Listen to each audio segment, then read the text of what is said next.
and I'm gonna make bracelets so we know who we can trust. And I'm gonna sell them on my TikTok shop. And 20% of all of the proceeds from the sales that I make from selling these blue friendship bracelets, I'm gonna donate to organizations that Trump would hate. As allies, it isn't enough to just be passively accepting. We have to stand up against racism in all its ugly forms. I think if a Black person had been there, they would have shaken my hand and said thank you.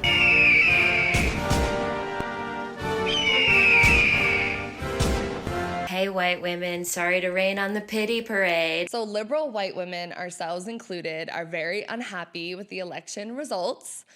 And we're angry for good reasons, but we're not exactly channeling our anger in the best way. If you guys have been on TikTok at all post-election, a lot of white women are calling for blue friendship bracelets and swearing off men to join the 4B movement. And while we think this comes from a good place, we think a lot of these liberal white women are somewhat missing the point, since 53% of the white women demographic, the largest voting bloc in America, voted for Trump. So the call is coming from inside the house, and we just wanted to make an episode also being liberal white women, call everybody in to have a conversation about white feminism, performative activism, virtue signaling, and TERF, and what we can actually do to be effective under this Trump administration.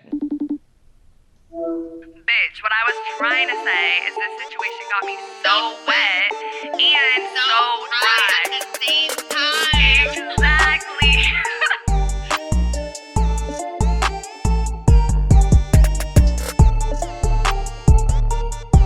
What's up, bitches? Welcome back to another episode of So Wet, So Dry. I am one of your hosts, Autumn, like the season.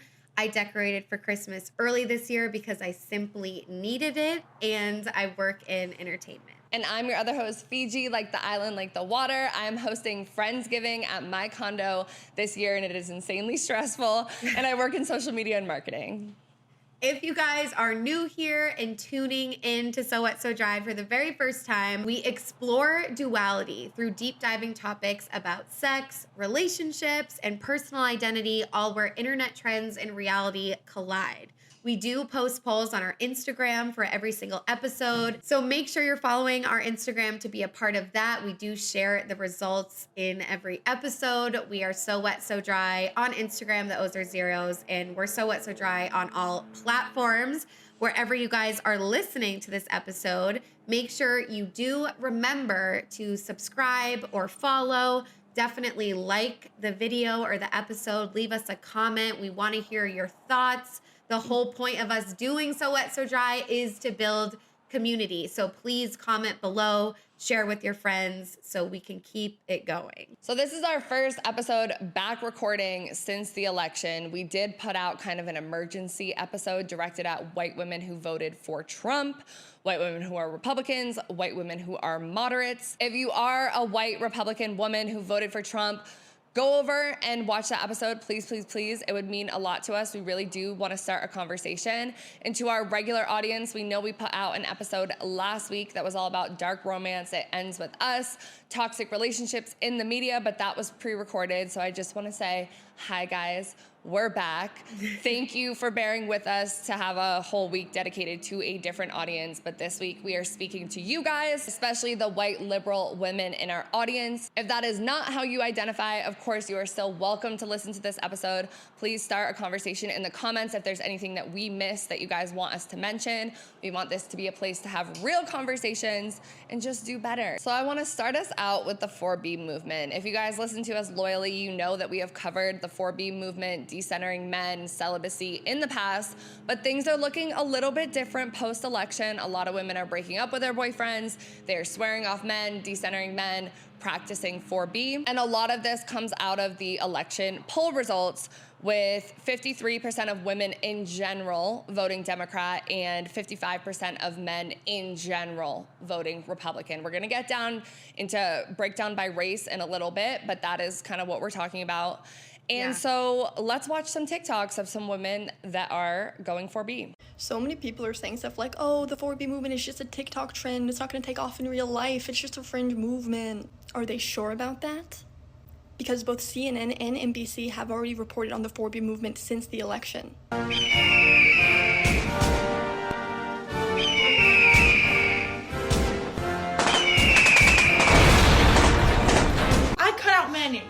years ago. I cut out men so long ago, and honestly, my life has been so much better. So much better. I don't know why this is all of a sudden this big social phenomenon that people are talking about post-election, but like literally, like I cut out men years ago. I honestly don't even see them anymore. I walk by, sometimes I bump into them because I don't even see them. Like, I have talked about celibacy before. After Julia Fox spoke on it publicly, I think that it allowed more women to openly speak about it. I personally have been celibate or abstinent for several years and haven't gone on dates with men because, one, they're disappointing, and two, what's in it for me? So if you guys don't know, this movement started in South Korea, and we're gonna get into, how this movement started, how it's been adopted in the US in a little bit. But there are quite a few TikToks like these also in the comments of almost any video that I've seen on the liberal democratic side of TikTok, especially if it's on videos of white women or comments from white women. It's 4B, 4B, 4B everywhere. Top liked comment. It's existing in the comment section quite a bit. But I just want to start us off with the first poll that we asked you guys, our audience. Will you be participating in the 4B movement? And this is just in general before we go deeply into anything else. Only 13% of you guys said yes, 57% said no, and a solid 30% said maybe. So, Autumn, how do you feel about this 4B? So I definitely voted that I won't be participating in the 4B movement. I've never really been interested in it. I do support people doing it if that's what they want to do. But like you said, like at the beginning, I don't really think that's the answer for this personally. I mean, only 13% said yes, but I do think the 30% maybe is what to pay attention to, because those are people that are maybe thinking critically about it and are not leaning yes all the way. But yeah, I mean, I think it's really interesting that that's the thing that people are pushing for the most right now on the white women's side. Yeah, that they're really clinging to. And I feel you, like, same, like, I mean, both of us have practiced celibacy journeys, mine a lot shorter than yours, but they weren't. Well, mine was not intentional, guys. Yeah, yours was not as a means of protest or as like anything like that. Me personally, I'm not doing a ton of dating right now, but I do want a happy relationship. I want sex. I want all of those things. For me, that's not what protest looks like. But again, I support women who want to do it, especially the women in South Korea. But we are going to get into the weeds of a little bit more about this movement. But just going off the top, before I knew as much post-election, I was already thinking, no. And I was surprised that so many white women were like, this is the wave. Like, will it stick? We're going to get into that. Because decentering men and ruling men out forever are two different things, in my opinion. Yes. And it's like, you're someone that wants relationship, you want love, you're attracted to all genders, so that includes men. Yeah. So, you know what I mean? And decentering men to me in your head and the way that you move about this world and society is a lot different than like being able to have a happy, healthy relationship with the right man.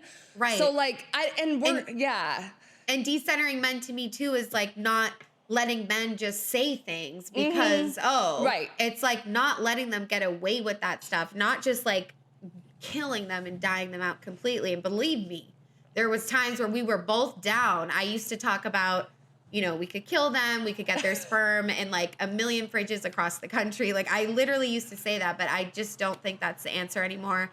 And we're definitely going to tell you why in this episode. Yeah. So first, let's do some background on, what's all going on with this 4B movement. So first, there was this viral story where this man was left speechless as his wife files for divorce after he voted for Donald Trump.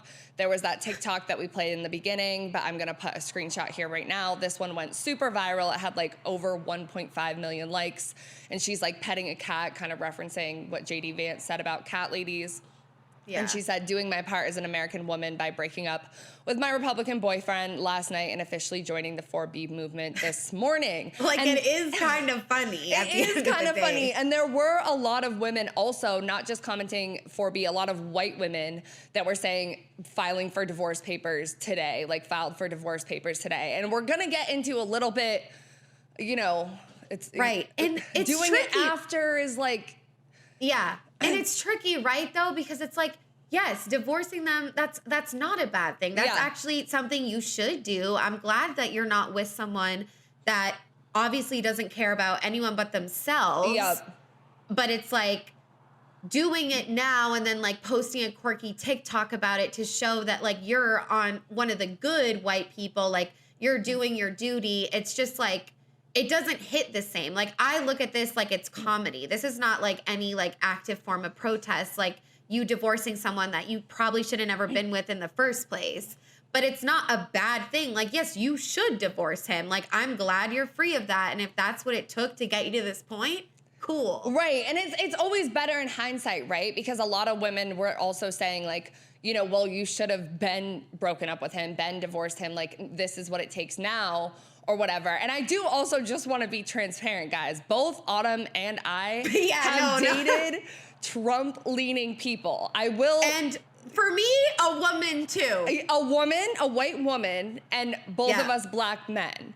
And my relationship with that one ended not that long ago, and not because of the election. So I can't even sit here and talk because it's like, you know, we got into political conversations where I knew it was very clear this man did not respect my rights, did not respect a lot of groups of people, and I stayed because I don't know, you know, and it's not okay, but I can relate.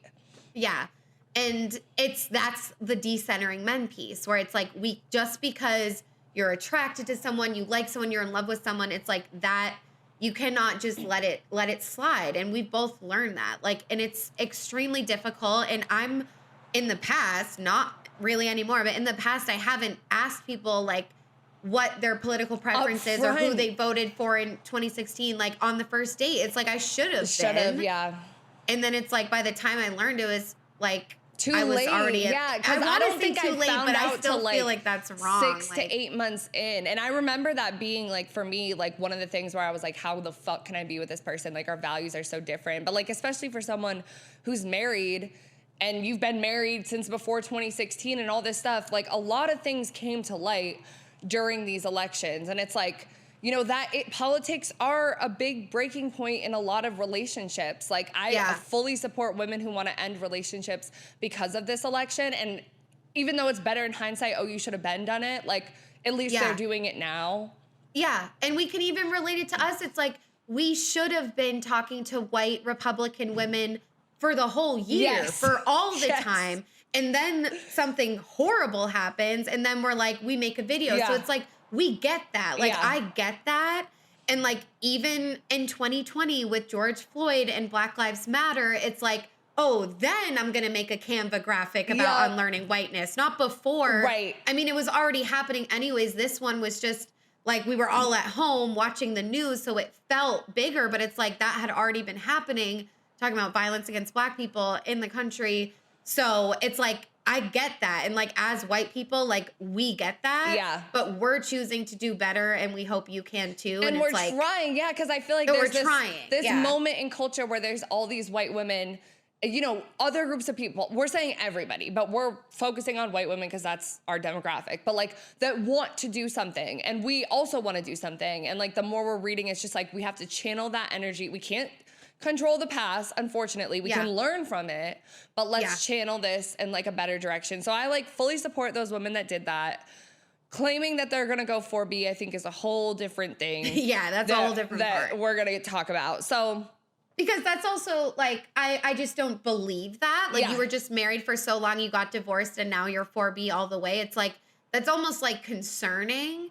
But I mean, and of course, like any breakup you go through, like, I mean, I don't know, me personally, I'm gonna go fuck someone that night. But like, some people just swear off dating, relationships, all of that for a good period of time after a breakup. That's just normal. And that's fine. Yeah, but like 4B and that are different things. Like, let's be clear about what the movement is.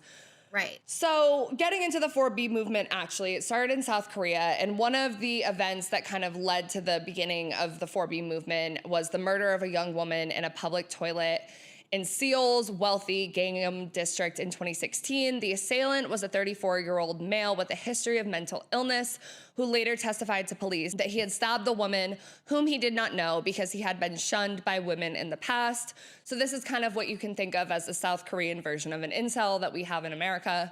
They're called incels, you know, as well. They have a different term that we're going to talk about in a little bit. Okay. Some more from Rolling Stone. The 4B movement began in the 2010s on the South Korean website WOMAD. It predicated on the 4 pillars of women refusing marriage, Baihan, childbirth, Baishuslan, I'm sorry if I'm butchering this, guys, dating, Bayane, and sex, Bisexu, with men. Bi meaning no indicates the 4 no's that were their answer to systemic misogyny in South Korea.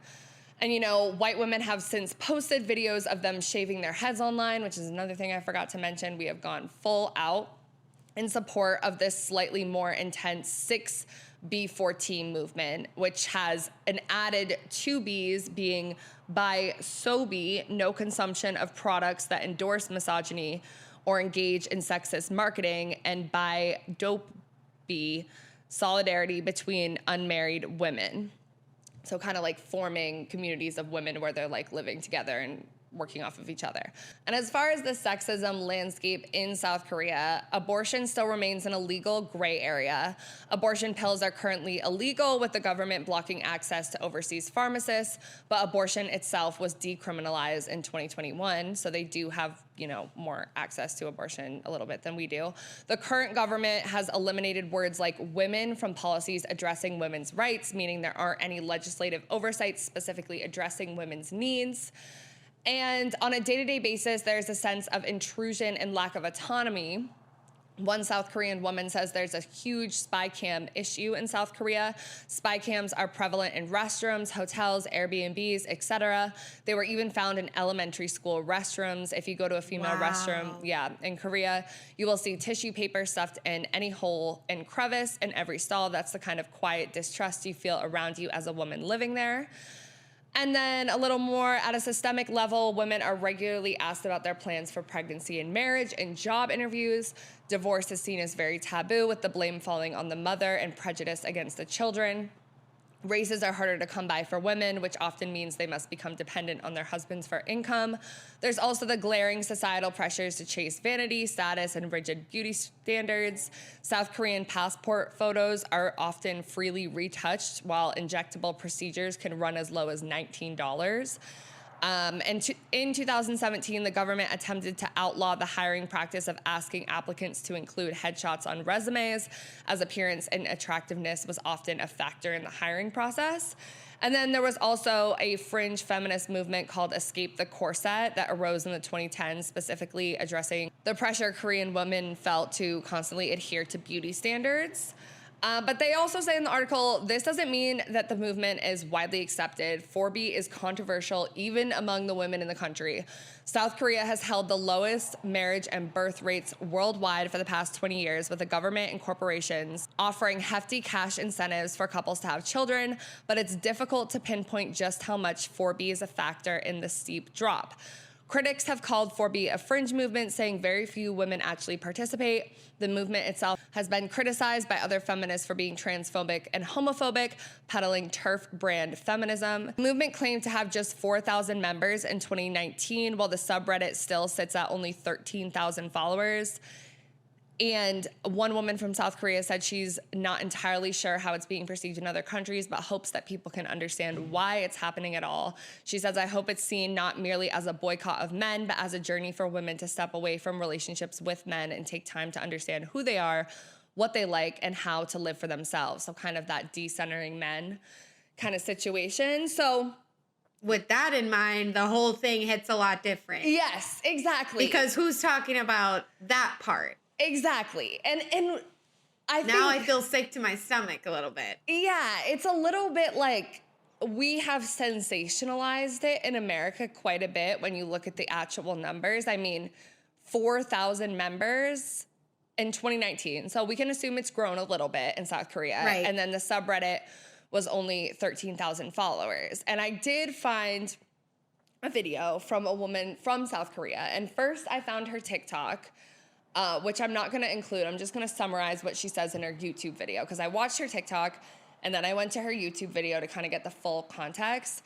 And she was essentially saying in the TikTok, you know, like all these American women are pushing 4B, 4B, 4B, but I'm from South Korea and I had never heard of it until I had seen it from American women on TikTok. And in the TikTok, she talked about, you know, how much of Korean culture is very much about, you know, dating and marriage and having a family. And, you know, K-dramas And also like the whole, like you pay someone for a matchmaking service, like that's a huge part of their culture.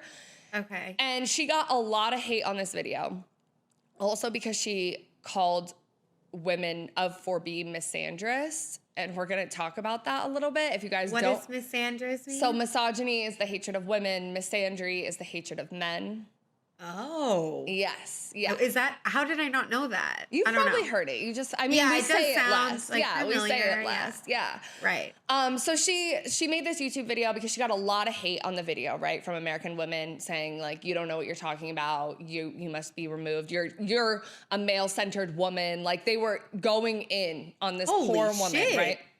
And this is just one woman's perspective that I found, guys. Right. So I'm sure there's others. But what she said is she searched 4B on Google in Korean and could not find anything. And then she searched it in English and she was able to find things in America. So she was like, the gap between how it's being covered in Korea is very different than how it's being covered in America. Right. And then she says that the low birth rates are very much due to economics. Like, families, couples cannot afford to have children because the economy is so bad. And that's why the government is, incentivizing having children by giving out payments and like financial support. And she doubles down on the fact that matchmaking services are insanely popular. There's over 3,000 services and they are more successful than ever. She said dating apps is the highest it's ever been, up 8% from a year ago in South Korea. And she said everyone in her circle very much still wants to date. And she even asked the people in her circle that she knows, like, have you heard of this 4B movement, whatever? And they're like, no, I haven't heard about it. You're the first person. Or if they did, it was from American TikTok. So then she gets into, she did some research about 4B, okay?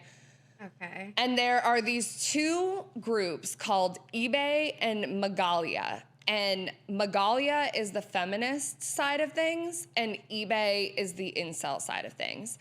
And she kind of says that feminism didn't really come to South Korea until around 2016 with the Me Too movement. They had their own form of the Me Too movement, but she said it got very radical really quick. So on the eBay side of things, the incel side of things, there was a lot of really violent stuff that went down. They terrorized a girl and like live streamed it. They were taking pictures of female cousins at home unknowingly. Someone posted a link to download child porn for 3 minutes, which got hastily deleted, like all this bad stuff. But then on the Magalia side of things, the feminist side of things, they were calling gay men AIDS carriers and snuck into gay communities and outed them online. Someone got pregnant, waited to find out the sex of the baby, and once it was a boy, they said they were going to abort it, calling it something in Korean, which is AKA penis bastard, and referred to it as a parasite growing inside her, so she aborted it and included a picture of her blood clots everywhere. Someone made a post about wanting to sexually stiffen some young boy she was looking at in the playground and how badly she wanted to eat their innocent young ding-dongs. And it gets worse. Yeah, a lot of bad stuff. So she essentially says, like, when I say misandry, I'm not, like, dramatizing things. Like, I'm not being like, oh, how people will call, people who aren't feminists, like conservatives, will be like, oh, you hate men. Like, we hear that all the time. Oh, you hate men. No, we don't. We just want equal rights. But the way that feminism kind of entered the sphere in South Korea, she says feminism is seen as a dirty word and it's associated with Magalia and also these very like radical groups that are homophobic and transphobic as well. And she says this line exactly, which I thought was insane. She said, being a feminist in South Korea is seen as saying, I'm an Andrew Tate supporter. Wow. Like, she knows who Andrew Tate is. Okay, so like, let's just, and she said, Korean men are so anti-feminist. Wow. Yeah, and she says Korean men are so anti-feminist because there's mandatory military service where, they have to go and they might have to go to war. And then women have grown into the job market since they've been away. Older men, she said the older men definitely benefited a lot more from like patriarchy and stuff like that, but she's saying right now it's not really the case because women can go to university. There used to be a preference for boys being born, but now they want women to be born more because women are seen as taking care of the family a little bit better. Like, there is a lot, from what she was saying, I'm like, okay, so it sounds like there's still a lot of gender roles. And like, it's certain things that I feel like as radical feminists and intersectional feminists, sometimes you would want to be like, okay, yeah, but that's still sexism. Okay, yeah, but that's still sexism. But she's saying that the only people advocating for certain things are very radical. So she said that all these men, these young men, are looking at things like, what did I do? And they're working like these hard labor jobs, these like blue collar hard labor jobs. There is the gender payback, but it's because of those jobs, she says. And she said their parental leave is actually a year and 6 months, and they just extended it for men as well. And my takeaways were essentially just like, she said this too. She said gender roles are, a worldwide problem, but it's not like terrible in South Korea as America's making it seem. Like, in certain ways they have more rights than we do, or about the same. In a lot of ways she was describing it, I was like, that's the same as America. Like, our fathers and grandfathers definitely benefited from patriarchy a lot more than the men today. Like, we can all kind of agree that. Right. And she was just saying, she loves men and she loves women and she wants a happy relationship. And like, she thinks that on both sides of this gender war spectrum, it is really bad, and that it's kind of dangerous for America to sensationalize this stuff, because the movement that they are adopting is actually like very misled and kind of hateful, has roots in like radical feminism, which we're going to talk about all the types of bad TERF feminism, white feminism, all the types that were like exclusive to people. But I just want to include, real quick before we wrap this part up and then talk about it, some comments that she got on her video talking about this stuff. Yeah, read them. Okay. So reading some comments under the TikTok, someone said, maybe because if you assume all men are safe, you'll end up raped and dead. But you do you, babe. Don't come crying when it happens to you. Wow. Yeah. Wow. Someone said, hope you get picked soon. Talking about the military? No, like a pick me. Oh. They're calling her a pick me. Okay, sorry. Someone said, lumping misogyny with misandry tells me everything I need to know, little miss pick me. People don't understand that the United States is not the only fucking country ever exists, and that anyone could live anywhere else and have a different experience. Yeah. Like, wow. Yeah. And also, like, she lives there. How are you going to tell her like what it's like and what she's doing? Exactly. And I want us to have a real conversation about the state of feminism as well. Yeah. Yeah. Okay. Yeah. Let me just get through this. Someone said something else hateful and said actual male-centered bitch. That's straight up horrible. Someone said you look like you need attention from Korea's misogynistic, weird, and lonely men. You can have them, auntie. Nobody wants them, obviously. Wow. Okay. Yeah. So my kind of like thoughts with all of this, and like, I don't think we've been talking about this enough. I don't know of forums and stuff as much where women are taking this super violent approach in America. But I think it is dangerous when we start to adopt movements that we don't completely know about in other countries that are fringe movements. And that's also, what our country does. That's all they do. Yeah. Is appropriate the fuck out of everything. Yeah. And I'm not separating myself from that. But I mean, we do it as well. I mean, America's #1 appropriator of every other culture, especially white women. Like, yeah. But the thing, and we've covered this in the podcast so much, like the gender war stuff, right? Like, we are by no means condoning at all incel culture, sexism, manosphere, Andrew Tate, none of that.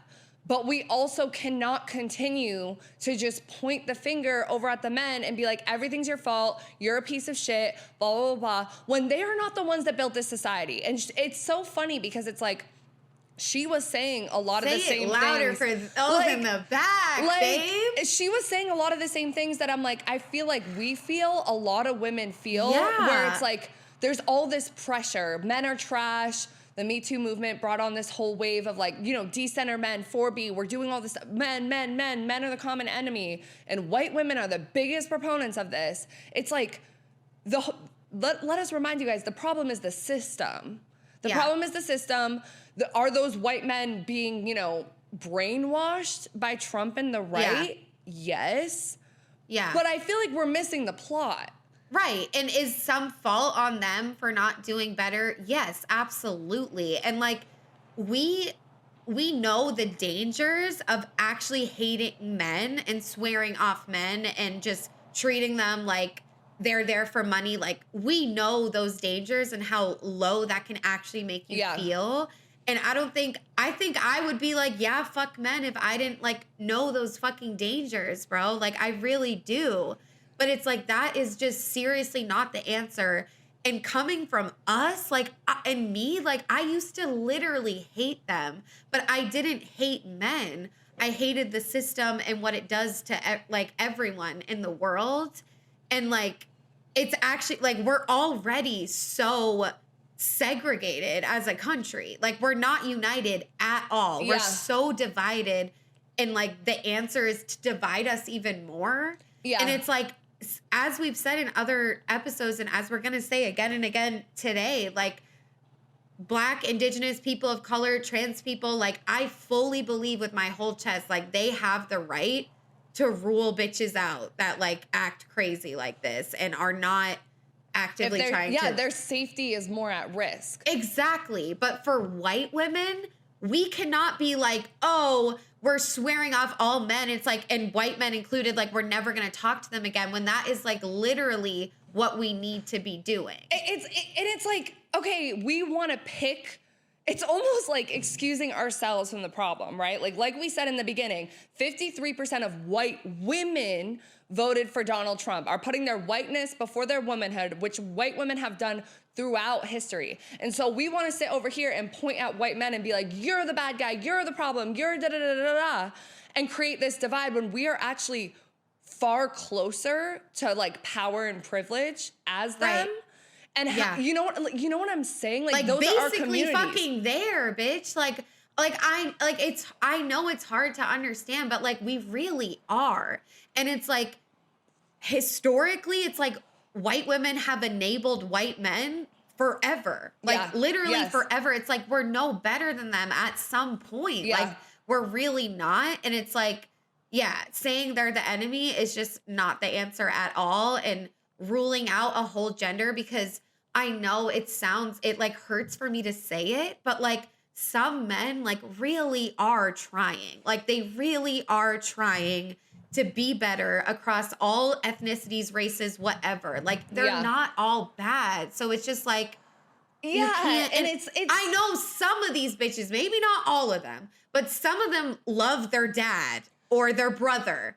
And it's just like, or have a liberal guy friend. And it's like, this is the thing, right? And we've become so divided amongst women in our version of feminism, and I would argue white feminism, that demonizes men so much and is so like worried about victim blaming and stuff like that, that we're like, oh no, like we get all passes, we get all exclusions from ever interacting with them, just cut them out, da-da-da-da, when a lot of it is performative and we're not really doing it. Yeah, and I'm so guilty of that. Like literally, I can't even tell you, like in college and high school and like maybe even a little bit now still, it's like, oh, white men are the worst. Like, oh my God. And this is like, I feel insane saying this because I feel like I'm coming to this conclusion after doing this podcast, talking about gender.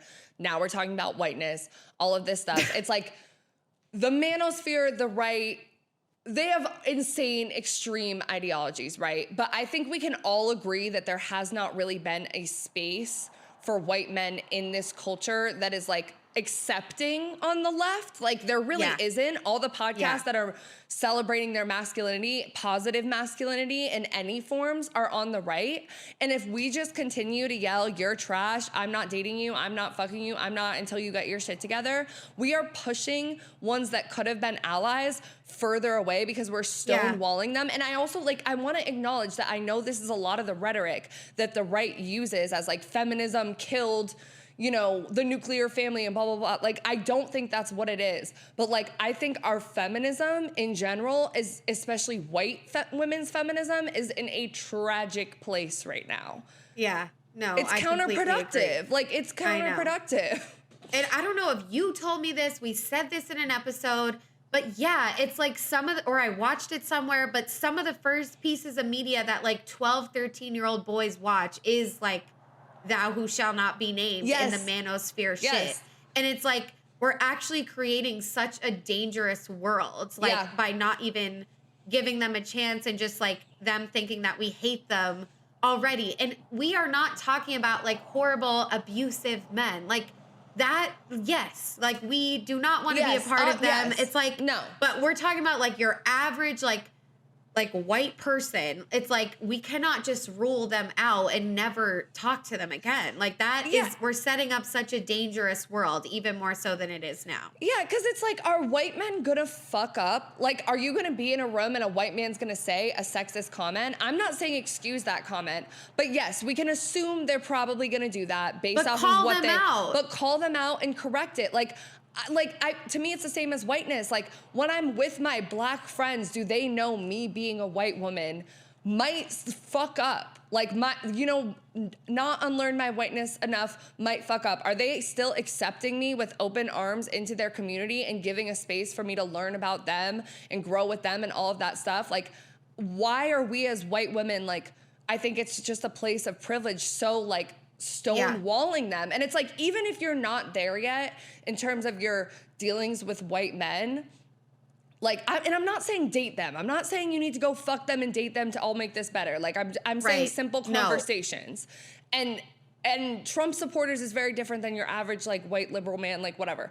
If you're not ready for that, at least pay attention to the white women community over here that is also a huge problem, and have conversations within your feminist white circles about, like, hey, maybe, like, we can still decenter men, and maybe we want to be celibate right now. Maybe we don't want to date men. Maybe we're in a space where talking to men based off of my past of, like, abuse, whatever, is not healthy or safe with me right now. But to move this movement forward, I need to have productive conversations with these women in my community. So going off of this, we have this amazing TikTok that we found that talks a little bit about the transphobia and everything that we were just talking about as well with 4B movement. Let's talk about the conservative ideological overlap between the Korean 4B movement and the lesbian separatist movements of the 1960s and 70s. So lesbian separatism broadly was this idea that women should go live far away from men and only date each other, or if you're not a woman who's interested in women, just don't date anybody. And that would be a better society for women than one in which they lived with men. The Korean 4B movement, which translates to the Four No's, is a Korean feminist movement in which women reject dating, marrying, having sex with, or child rearing with men. In both of these movements, a significant portion of the adherents were or are transphobic. They view trans women as infiltrators to the women's movement. They also viewed women in romantic partnerships with men, regardless of how that relationship was going, as traitors to women. I want to highlight the conservative similarities between these two movements because it shows that you cannot get to a liberatory politic from exclusion.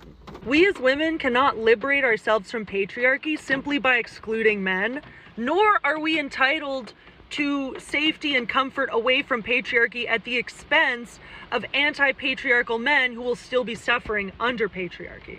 And if instead of actually working to dismantle patriarchy, what we do is just turn our backs on all men, we're basically agreeing with patriarchy that there is some biological essentialist difference between the genders, which there isn't. Now, I know some people are going to watch this TikTok and say, you said I have to date men now. I didn't say that. What TikTok did you just watch? Wasn't this one?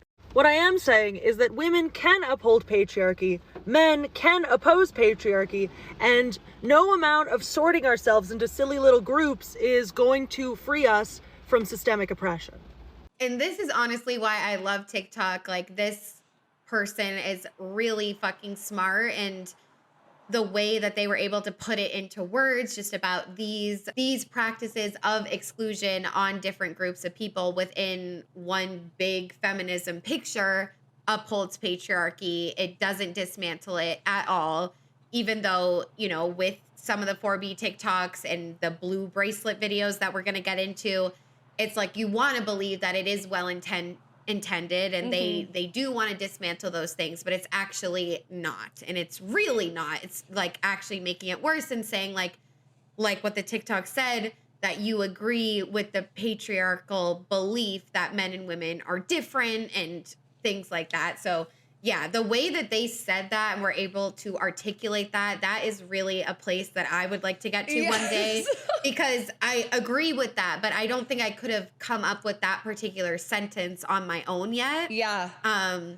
And the way which, they we're all on our that. journey. Yeah, I mean, connecting the lesbian separatist movement and the Yeah, transphobia. oh my God, I of forgot about that. Shit was the hilarious, 4B bitch. movement and the transphobia, Yeah. and then bringing it all the way full circle to how we are reinforcing patriarchy by excluding men. It's like, yeah, the way that... sorry, and they said like it reminded them of like how conservatives view things. Actually. Yeah. You know.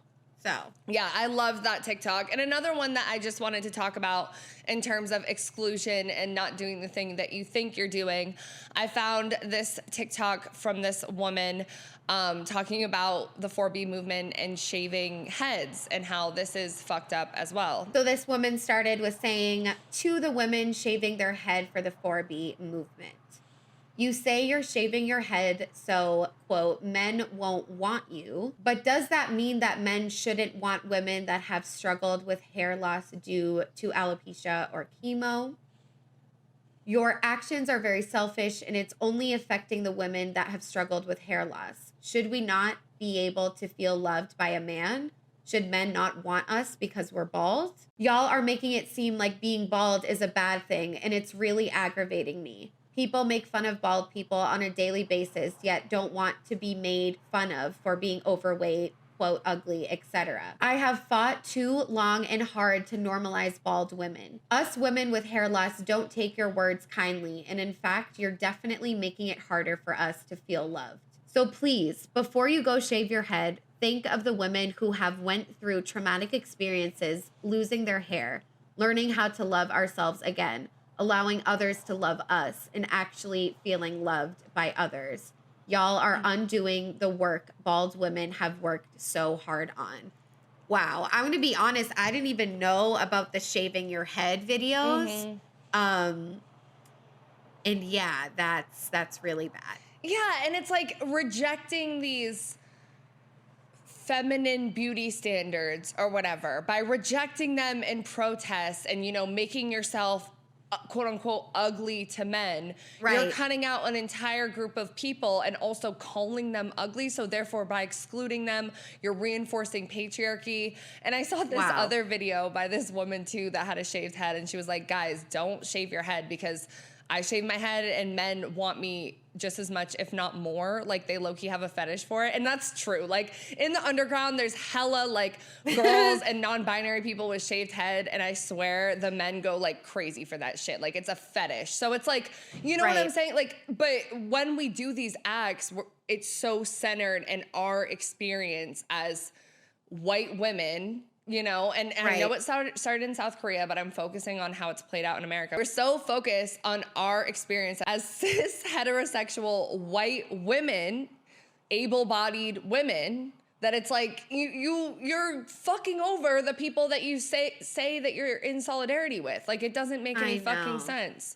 I know. And it's like, I don't know if this is the same thing, bro, but like when I was like, I'm going to grow out my armpit hair as like men repellent, but like I thought it was beautiful. Yeah. Like I really did. I loved my armpit hair, but like that's kind of giving. I mean, yeah, it's like you're saying it in a quirky way, but yeah, to say that the book Man Repellent, that was like a book, and that's come under a lot of criticism for like girl boss, white feminism, all of that stuff too, because it's like, okay, so now you're saying that, like, men don't, you know, like, you're reinforcing this shit. You think you're doing something, but you're really doing the opposite. Right, and it's because white women always, like you said, they always center themselves in it. They don't even, like, think about that, and it's like, oh, I didn't mean to. But it's like the mistake was just not thinking about it critically in that way. Like, just, like, not just going right to TikTok, I'm going to shave my, like, it's so crazy, No, but bro. I'm not going to lie to you. When I saw, the first time I saw the shaving head thing, I was in a rough place emotionally when I saw the election. And if you guys knew what my personal life has been like these past, like, 2 months, it's funny because it's a fucking wreck. So part of me, like, I was like, yeah, like, I'm going to have kind my of giving, Britney like, Spears Spears moment. Like, I just wanted to, more from my, like, place of, like, mental whatever. You felt like doing something I was like, that. I So need drastic an excuse to do a drastic thing, but I'm not going to shave my head, it's guys. like, dyeing your hair is not enough. Like, let me just cut it all off. Yeah, but insane. Because I do think, like, there's been a moment, especially for a lot of queer lesbians, it's like shaving your hair off was an act of protest because you wanted to embrace your own masculinity and all these things. And it's like they're taking away from that too. Like, it's a beautiful thing to want to shave your hair, or that you needed to, or your hair fell out and you're embracing your beauty now. And then to go and make those TikToks, it's like, damn, like you really just are eliminating all of that. Because it can be symbolic too, like, you know, shaving your head, like getting rid of the past. Like, a lot of people do that to bring in a new era. Hair holds memory. There's a lot of ways to shave your head symbolically, but the problem is when you start to say, like, because men find it unattractive, that's what I'm doing. And it's like, whoa, that's a really generalized statement that reinforces patriarchy. That is the exact problem. Yes. So we have this other amazing TikTok that I would like to discuss as well. Women who look like me were posting on this app about how it's okay that their boyfriend disagrees with them politically. And now I wake up this morning and you guys are talking about a 4B movement, a movement that completely, radically decenters men. We as a demographic could not even do step fucking 1. And now you guys are thinking that we're gonna go to step 15? 69% of white women voted for that man in Georgia yesterday. 69%. And I don't want to hear anybody that looks like me, oh, well, I didn't vote for him. No, this is a group project. This was a group project. We all failed. We all hold some responsibility to this. Until we as a demographic realize that we have always been safer with other women than we ever have been with white men, I don't know how we go from here. And I know that there's been a lot of talk about how other demographics shifted towards Donald Trump. That's not my place to talk about right now. I'm looking at the ones that look like me, that were bragging on this app about how, oh, my boyfriend voted for Trump, but it's okay. Complicit.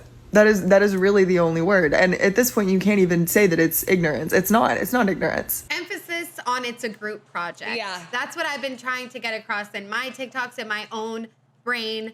We as white liberal women are no better than the white women that voted for Trump. We are, in fact, are the same. And we do all hold responsibility in that. And that was funny. Like, it made me laugh. You couldn't even get to step 1. And now you're going to, and why is it the same people that have said those things about, oh, it's okay for my boyfriend, that want to do 4B all of a sudden? And I have to think that it's like, maybe like they realized that they fucked up. Yeah. And now they're just taking it out of like a drastic measure to like fix it, but it's not giving what it's supposed to give because they can't jump like 80 million healing steps. Like, you have to, you know. It isn't even healing all the way too. Like, completely going 4B is not like, you know. Not for the reasons they're, you know. Right. Like, it's not, again, giving what it's supposed to be giving. And like, yeah, when she said the Georgia thing, I'm like, I live in Georgia, white woman in Georgia. Like, that number of women that voted, like, babe. I'm not going to sit here and be like, oh, I'm 4B, and not like having success with changing men. White women are the best positioned, I think, to change white men's minds in a lot of ways. I mean, you can argue that different men of different races can change them better. I don't know. I think it heavily depends.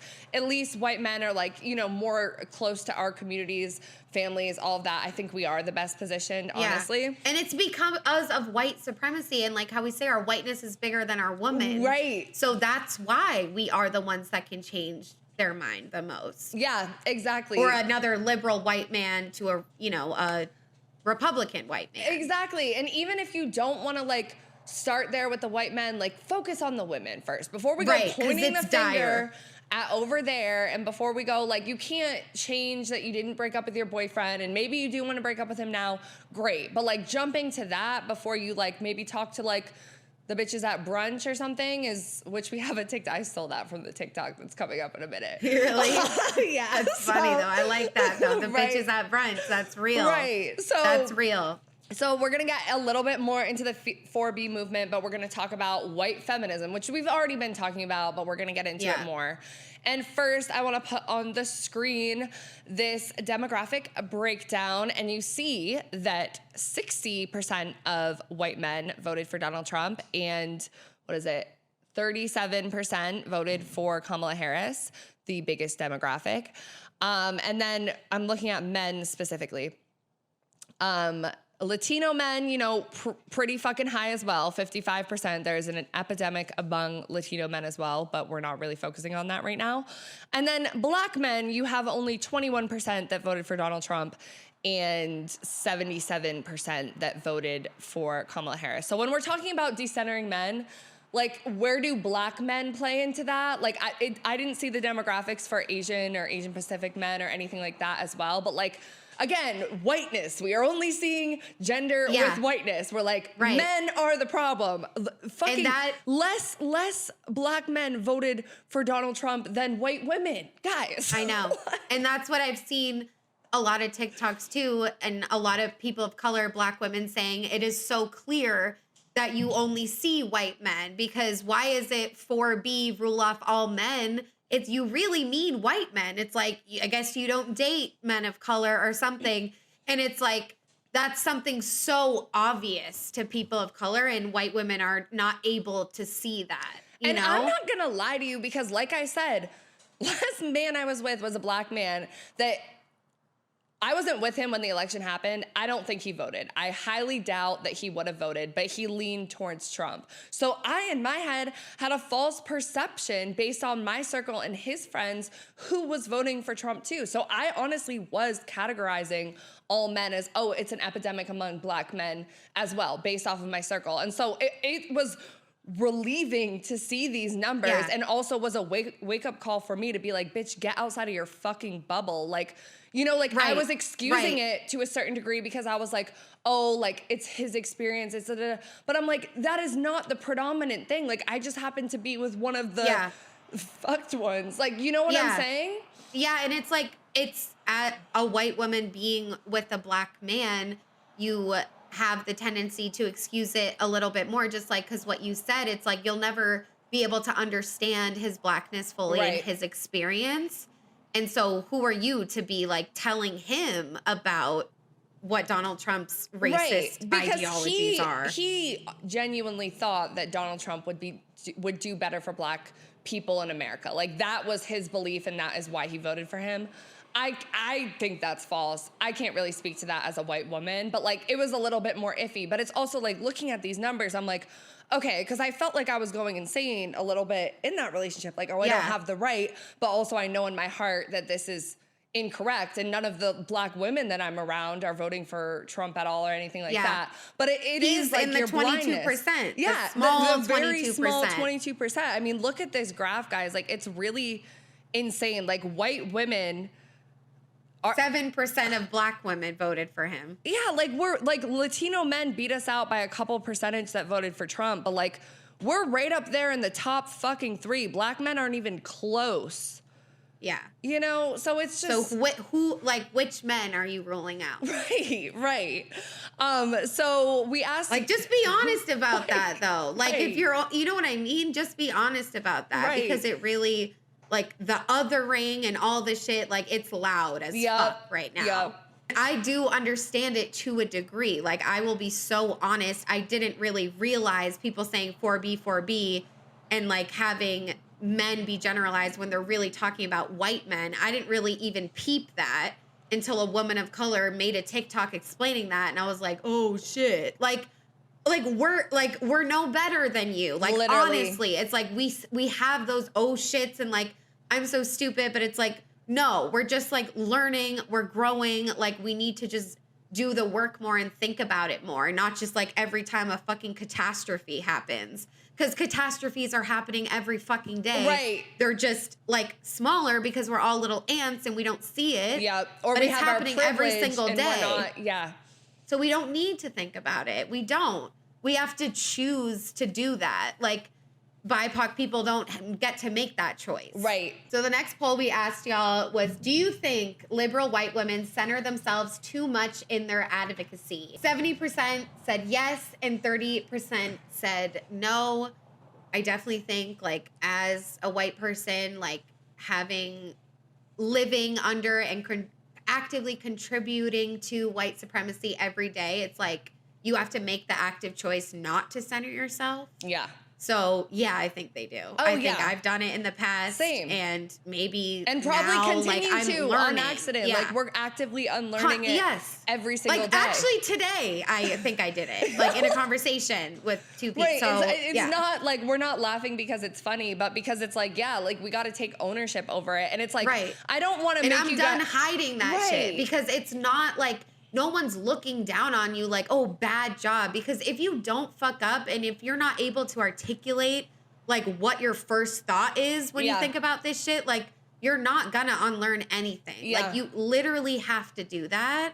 And so I'm not gonna be like afraid about that anymore because that's like white guilt and that is like wrong sides of history talking in my brain. And that's why it's important to have conversations about this stuff too with other white women, because it's like when you just are doing it too much from a performative position when you're around like communities of color and stuff like that, then it can come off as like, it's, you know what I'm saying? Like, it's almost like too much. Like, it's almost like they're like, okay, like you're doing a lot right now. And I don't want to be emotionally exhausted with you realizing that you're a privileged white bitch. Like, you know, like you need to have, and thank God I have you for this stuff. Like we talk to each other about these things, but I'm realizing more and more how much I do need more white women in my life to talk about this stuff too. And also to teach them, to learn from them too, because it can't always fall on, you know, a black woman to be like, hey, you're doing this, or to just feel uncomfortable all the time. Like, do you know how many times we're probably making people uncomfortable,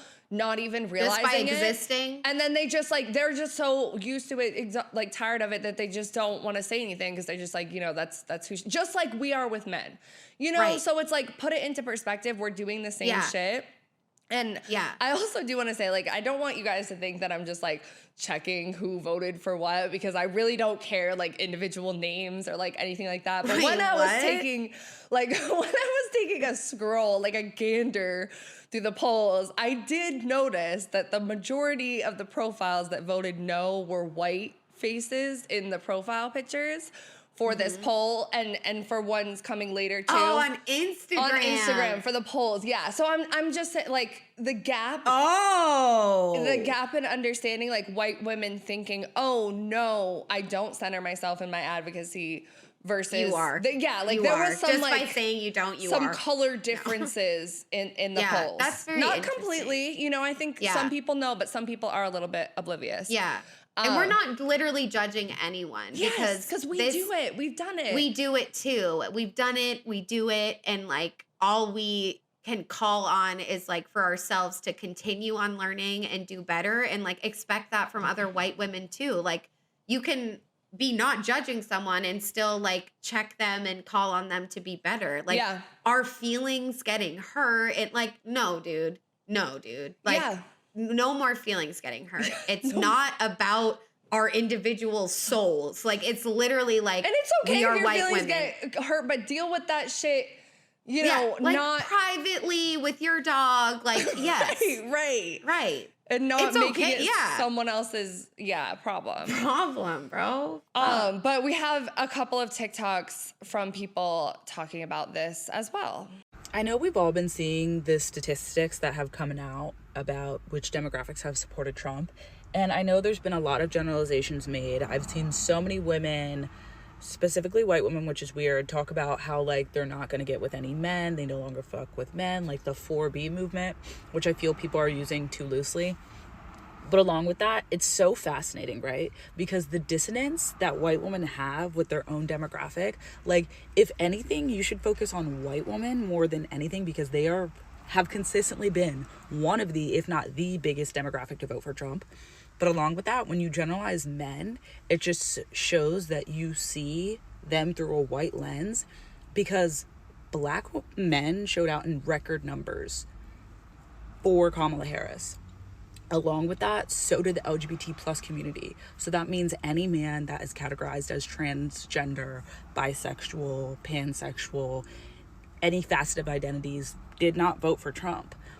And those are things to keep in mind when making these generalizations, because it's kind of like when people generalize the South and are just like, fuck the red states. And it's like, but you realize like the most vulnerable demographics are the ones who didn't vote, right? Like you realize like people who have experiences with like convictions or prison, people who were working that day, people who couldn't afford to get to the booths, etc., or weren't educated enough to decide, like, the people affected by, like, natural disasters, they were the ones that'll be targeted in the event of more harm.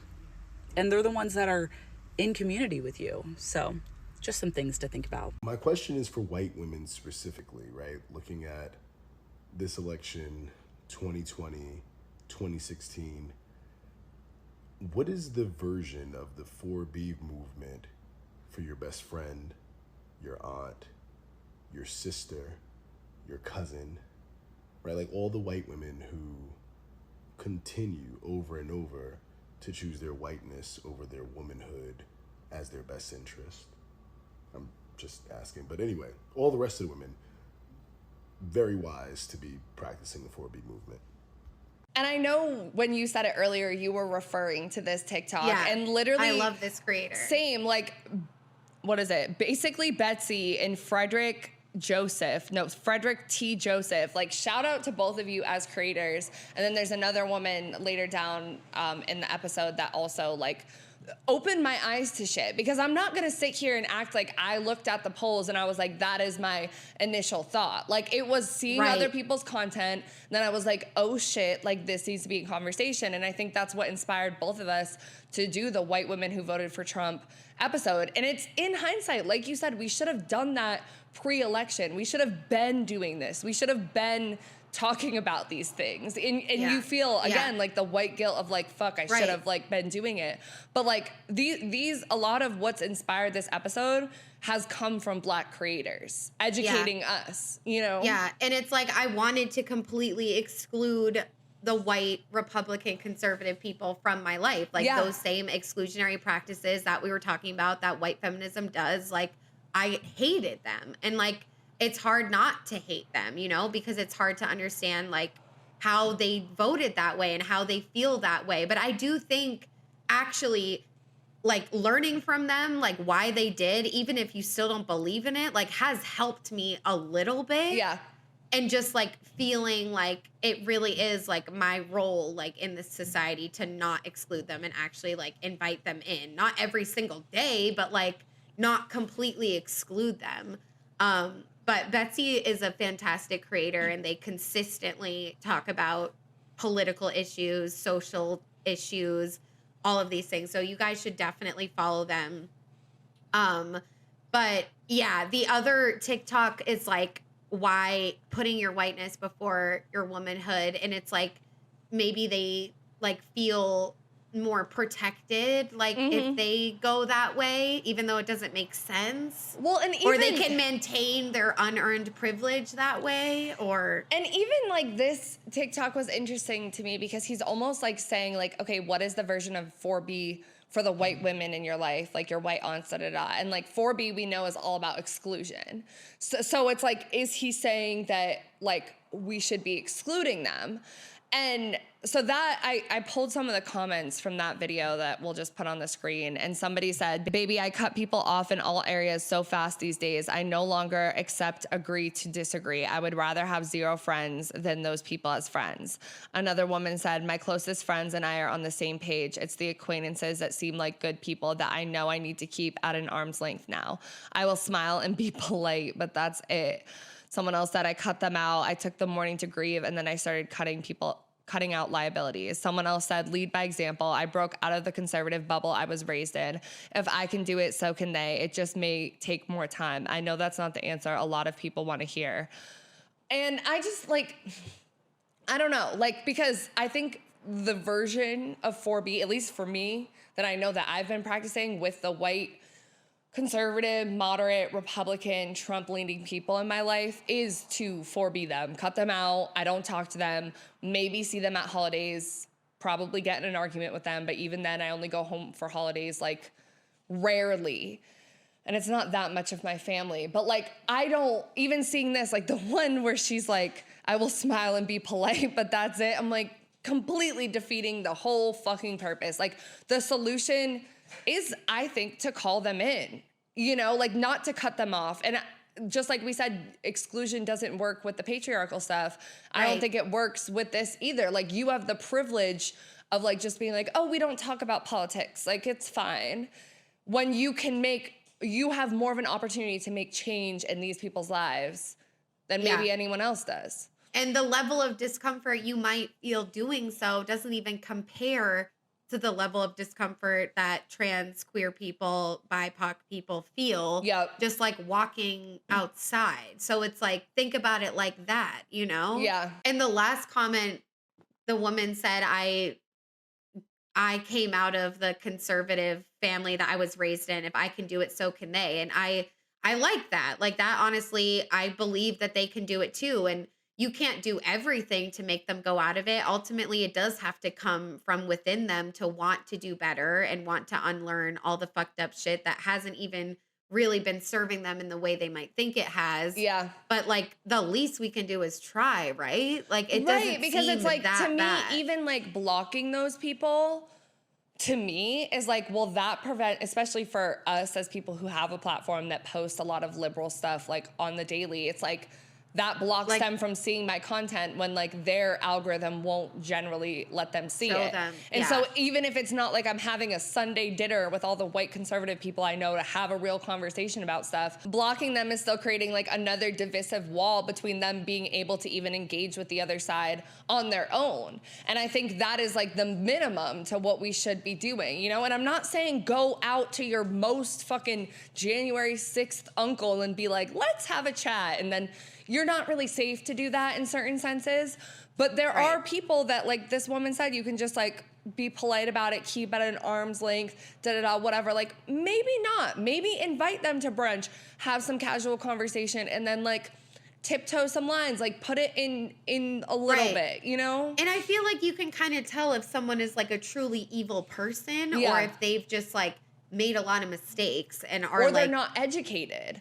Right. Or they're not educated. So I think it's like, there's definitely things that we can do. And I honestly went through my Instagram that I've had since high school and looked at Donald Trump's page and like see who I follows that's him. Smart. And I was shocked by like a lot of white women that I was friends with in high school that are following him. So. Yeah. Yeah.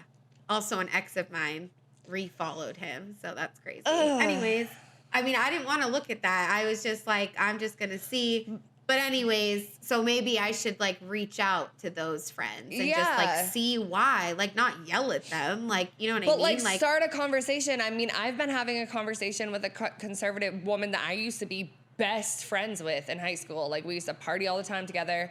She's, you know, different now. Like she's very MAGA, and we've had conversations, and like I don't think she's backing down from voting Republican at all, but we've had conversations about transgender people and about abortion that she's kind of been like, oh, I didn't know that. And like, I'm not convinced yet that it's going to cause her to vote differently. And there's still a lot of like iffy stuff in that, but I'm like, at least I'm providing an alternative, and we have that like history of friendship that like maybe she'll hear me out, you know? Right. One day. Yeah. Or it'll be something she'll at least think about and know about moving forward. Yeah. And when she engages with media on the right, maybe she'll be like, oh, this is sensationalizing it because Fiji told me. You never know. Yeah. That's all I can hope. Or she'll see someone else say what you said miraculously on her timeline. You never know. Right. We don't need to like go into echoed. the conversation being like, they need to change their mind immediately. It's just about like actively, like when you feel yourself being like, I don't want to have that conversation, challenging yourself to get a little bit uncomfortable and maybe saying just a little something, because that's the bare minimum. And I know this is wrong, but like part of me is like, well, being nice to these white women that voted for Trump feels like I'm not doing the wrong thing, because shouldn't I hate them? They voted for something horrible. But that's privilege. But it's like, that's wrong. Yeah. And so I'm like, that is like I've been feeling that. I'm like, oh no, like what if someone sees this and thinks like Autumn and Fiji are being so nice but that's to why people it's like, then to you, your activism is only performative. And I'm not saying that just to you, because I feel the same way. No, I know, but it's like, yes. And that's what I've like realized. And it's like, it's not about what people look at us and what we're saying, you know? But it's like, that's what I'm talking about, like that innate like whiteness shit. Like it takes so long to completely get rid of it. But I do think fucking up, acknowledging it, and then not doing it again, like, is all you can really do, you know? Yeah. So, want to say that. The article's called What is White Feminism and How Does It Harm Women of Color? It's a feminism that prioritizes achieving equality for white women, insisting that their equality will open up doors for all other women. White feminism acts to homogenize feminism, to assert mainstream dominant feminism as the feminism, which is not true. This is an act of white supremacy, says Beck. She goes on to say that this dynamic often means that where the needs of women of color, transgender women, disabled women, or Muslim women conflict with that of white supremacy, their needs will be dismissed or subjugated. And this as a dynamic that occurs both on a structural level and on a more individual basis. The one Black woman in the feminist meeting has her ideas dismissed because they are too niche, i.e., only for non-white women, Beck explains. There are countless examples of white feminism in action, including in the days of the suffragette movement and fighting for white women to vote. But a notable example in recent years is the Me Too movement.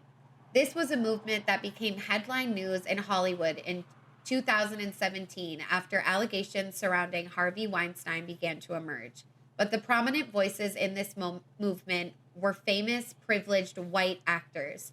And on top of this, Me Too wasn't even a new movement. It was actually started all the way back in 2006 by a Black woman named Tarana Burke, who was rarely mentioned in the conversation and wasn't even included when the women of Me Too were named Times Person of the Year. Damn. Exactly. And like, that's how I think we're doing it with the 4B movement. We're not only whitewashing it because it started in South Korea, but we're also just making it like our own brand of like white feminism, you know? Yeah, so it's like, and it's where so do, true. and I know that there are Black women, there are trans women, there are BIPOC women in general that are for 4B. So like, I don't want to exclude that. And like, that is a thing as well. But I just think the predominant narrative that I've seen on TikTok is a lot of cis-het white women. And it's the one we can properly address and speak to. Yeah. And I just think like number one, if you're considering 4B, like do the research in South Korea. Watch that woman's video about how she couldn't even find anything on Google when she Googled it where she lives. And it's like, think about that and also think about why you even want to do it. Because if it's an active protest, if you've been harmed by men and you just can't take it anymore, like I feel like there's a lot of different reasons we're all doing it, but no one's talking about that. And they're just saying 4B locked and loaded. Like we're not trying to demonize 4B, but it's wrong for some of the reasons that white women are doing it and the way they're commodifying it, like online. Yeah, because up until this election, a lot of what was pushed about 4B was predominantly, and it's not funny, but like the way white women were looking at the dating circle and looking at men only wanting to be in situationships and not respect, like, and I'm like if that is the extent of our feminism, is the men want to be in situationships and you want a relation, like bitch, I want to be in a situation. Like, I don't know. Like, I just feel like, it's so wrong. And then you look at the origins in South Korea. It's like, okay, like, are we putting tissue paper in the children's bathrooms at school? Right. To my knowledge, we're not.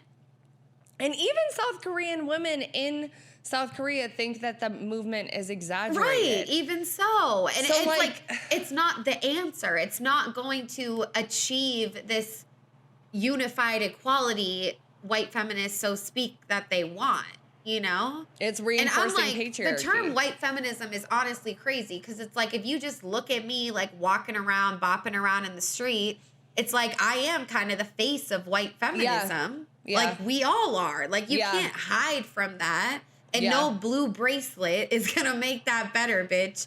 Or solidarity in 4B. Like, it's not gonna change anything. And that's why I keep coming back. I feel like we need a new movement with a new fucking name because, and I don't want to disrespect the feminism that came before us because, like, I say I'm an intersectional feminist. Like, I believe in the feminism, sex positive that came from a lot of Black queer women that I think really pushed the feminist movement forward to what it's supposed to be. But there's still, like, within feminism's past and history, there's a lot of exclusion. And even the term feminism, I think for where we need to go to include men, like genderism, like, I don't know, like something else. Right. Like, Genderism. we need something else that I think includes, that calls men in, that calls trans people in because it's been so exclusionary that I don't know. It needs to be... And there are people working to do that, but it's not like making the mainstream. It's not like reaching like all the TikTok trends. Like it's not, people are not getting it and they're not like doing the work to get it. So, and it is hard to like, I mean, I don't really, well, we have a little bit of a section at the end when we talk about like what we can do in our own communities of white people to like talk about these issues. But like a lot of what I've seen about Democrats and the left and why we failed in this election too is that like, I mean, a lot more people on the left are educated and have degrees and are able to talk about these complex issues. And like, in some senses, if you're a BIPOC person or a trans person, it's not necessarily a complex issue. It's your lived experience. Right. But for white people who feel like anything is oppression because they know anything other than privilege, I think like, I know I need to work on figuring out a way to talk about these issues in a simpler form that builds on each other. Like, you know what I'm saying? Like, you can't just come out the cut even talking about white supremacy to someone who just voted for Donald Trump. They're going to be like, whoa, what the, like, you know? Like, And it's unfortunate, and I'm not saying that it's right, but I'm just saying that if we want actual change and progress, like, we need to meet them where they're at least in terms of language. Right. You know? I really do.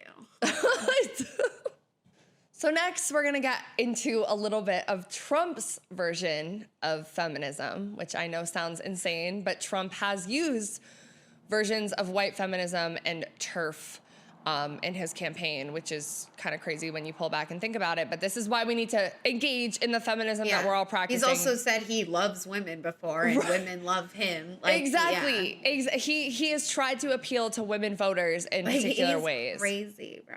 But first, we asked you guys, is it surprising to you that 53% of white women voted for Trump and only 21% said yes, 79% said no? And I put no because honestly, like, no, I put yes. I put yes, it was surprising to me because it was until I like looked at stuff and it shouldn't be. Bro, and then when we were doing the research, I was like white women have only voted predominantly for a Democrat, I think 2 years since the 90s or the 80s or something insane. So it's like, but that just shows my privilege and how I've been looking at things as like, oh, like I'm obviously better than everyone else. So like, and I'm ashamed that I was surprised. I think I put yes too. And I said that in my TikTok, like I'm ashamed that I was surprised. It's not surprising. It shouldn't be surprising. It shouldn't be. But I think the fact that we were surprised, like, was a bit of a wake-up call for us. And so at least it gave us that. You know what I mean? Like, you have to fuck up to, like, reevaluate and go back and, like, be like, okay, I was centering myself in this, or, like, I, you know, have hated men so much in the past, I just go to blame them first when it's, like, the calls in the home backyard or whatever. And I'm so tied to my own identity and what I believe that I can't possibly think that... Because we've excluded them, so of course we don't think about them. Like, but it's wrong, and we should think about them because, like, we're the biggest voting block. Like, that, our shit really fucking matters. Like, you know? Yeah, and like you said, the white always comes before the woman, and, like, we're silly for thinking the woman comes before the white. Because it doesn't. But I don't think we acknowledge it because it's subconscious even within ourselves. I agree. So I found this really interesting article called Trump is Pulling from White Feminism's Playbook. All right. What the fuck? And this is pre the determination of the election results. This is when he was still campaigning. But they said, in the last few weeks, we have seen the Republican ticket making a host of promises to women to, quote, protect them, to give them, quote, choices that will help them withstand, quote, cultural pressure, and to ensure a world where they will, quote, no longer have anxiety. This woman-specific messaging from Trump and Vance reflects an important shift in our political culture. Feminism has achieved an unprecedented level of popularity. In a time when 61% of women in the United States identify as feminists, it has become difficult to reach women without making some kind of claim about understanding their plight. So Trump knew that he needed to win over women somehow, and at least white women. The article says, yet they are now addressing what has traditionally been thought of as feminist issues, such as sexual assault, Title IX, and the struggles of moms. Their gloss on the issues is unsurprisingly racist, transphobic, and indifferent to economic inequality, but they seem to be banking on the idea that elite women will mistake the candidates' investments in oppressive systems with investments in the fate of women. Trump has, in recent weeks, repeated the message that he will be a woman's protector. This position has been roundly criticized for being condescending to women and for being creepy, coming from an alleged rapist. But less has been said about which women Trump and his surrogates claim to be protecting and whom he claims to be protecting them from. Trump's original protector claims were embedded within a set of dog whistles about men of color. His specific promise was to make presumably white women feel, quote, safe at the border and, quote, safe on city streets. The strategy of associating black and brown men with rape also has a longer history within white feminism. Feminists in the late 19th and early 20th centuries actively argued that, quote, other men's treatment of women was a reason that the countries in the global South needed to be colonized. Trump and Vance borrowings from white feminism extend to another domain in which they are using the language of protection, women's sports. Vance recently claimed that excluding trans women in sports would prevent his daughter from being, quote, brutalized, repeating a false image of the trans woman as a violator of women's safe spaces. This concept has recently resurged since its initial popularity in feminist separatist circles in the 1970s, like that TikTok that we talked about. The idea that feminists are the enemies of stay-at-home moms has its root in the mommy wars of the 1990s. Conservatives of the time managed to block feminist efforts to secure child-free care by portraying the feminist as a judgmental career woman who looked down her nose at motherhood. The legacy of this period endures in the popular feminist claim that the aim of feminism is to respect individual women's choices, that women should be able to make decisions about their lives without fear of judgment. Yet a feminism focused on non-judgment continues to serve only the most privileged women, since the, quote, choices not to work outside the home has only ever been available to the well-off. So we see Trump trying to appeal to white feminists in a lot of ways, because like we talked about, and even in our Trump episode, we're like, how can these women side with him? Because he's speaking to their issues as white women. He's like, I'm going to protect you from these evil rapists, sexual assaulters who are not, like, the crime rates are much lower, and he is a sexual assaulter, rapist, but he's saying, you know, it's rooted in racism. Right. Like, he uses racism to appeal to white women. Right. We're over here like, how did he do that? Yeah. Right. He uses it. And then same with stay-at-home moms. Like, he's using it to be like, you know, oh, we're going to make protections for you, you stay-at-home moms, blah, blah, blah. Well, only a higher class of white women are even able to do that. You have to be in a certain financial bracket to do that. Same with the transphobia. He's protecting these white women, the most privileged women, from the least privileged women. Right. You know, he's flipping it. And I liked how the article said that using black and brown men as, like, looking at them as rapists and predators, like, has been a part of white feminism, like, forever. And he's playing to that exact thing, like, at the border, and, like, the fear that he's put into white women who have children and, like, young daughters or whatever. It's like they're not able to see the racism in it, though. Like, they just believe him and thinks he's a protector of all women. Yeah. Obviously, we know he's not. Yeah. But that's why they did it. Like, because it's like, I was always like, why is the economy more important than, like, your own body? Like, if you don't give a fuck about anyone else, like, what about your own body? But it's like, to them, like, he is protecting their body in a way. by closing all the rapists out, even though he is one. Like, it's if they're ridiculous. white suburban moms that Right. have already had kids and have their tubes tied or misogynist postmenopausal and they can't have children, they're not concerned about reproductive rights. You know, like, that doesn't hit anything for them. They're concerned about their whiteness. Kids' reproductive rights in the future. Right. Like, right. if it's about them, like, I don't get that. Or their education, like with the Board of Education and even critical race theory, like, none of that. Like, I don't know. Yeah.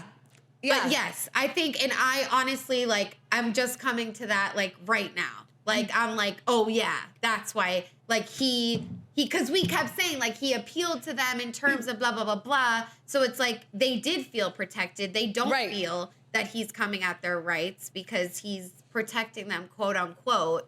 But it's all very white and individualized. It's like they're only caring about themselves. They're only caring about white women's rights. To, like, support other people. That's the problem. Because the white comes before the woman. Because I'm not concerned for myself. Like, I'm really not. Like, yes, my queer identity as a woman, but it's like, we're very protected as far as stuff goes. Like, I didn't vote for Kamala Harris because of me. So I could, like, live a good life. Like, that's not why I voted for her. Yeah. Yeah. It was for everyone else. And I wanted to show this too because I think it's key to know in terms of, like, when we do want to have conversations with other white women and just coming from the place of being like, oh, how can you not get it? You're a woman. But then seeing how these women might even consider themselves, maybe not use the term feminist, but consider themselves advocates against sexism and see Donald Trump as an advocate against sexism. So it's like the way that you're approaching these conversations has to be, like, a little bit different. And we also asked like, are they not watching the same thing we are? No, they're not. I mean, we know the news is divided as fuck. Yeah. You know, like, when I was talking to the couple the couple Republican white women that I was talking to, like, we're on two completely different algorithms, different sources. Like, I was sending sources and they were like, these are opinions. I'm like, they're literally not. These are literally facts. But, like, you know, there is a gap in education. We're just on different. And it's perspectives. It's like, I don't know what it's like to grow up in Oklahoma with Trumpy parents. Like, I have no idea what that's like. Like, I'm so lucky that that wasn't me. But it's like, I'm just, like, overall, like, having more empathy, like, towards everyone. Like, trying to understand that it's like they were born that way, and like I grew up in, like, a queer interracial household, and I still have all the whiteness to unlearn. They grew up in, like, a bad household and still had all, like, it's like double, you know? Yeah.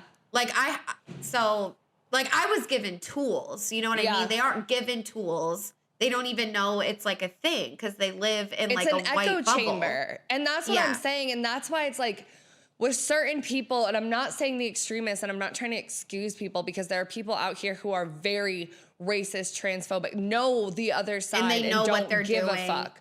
Yes. But there's a lot of people, because again, like, we talked about it in, I think, the white women who voted for Trump, but the pedagogy of the oppressed, guys, that I'm obsessed with. Pedagogy of the oppressed by Paulo Freire says that, you know, the oppressor does not know anything besides where they live as the oppressor. The oppressor down here, the oppressor lives up here.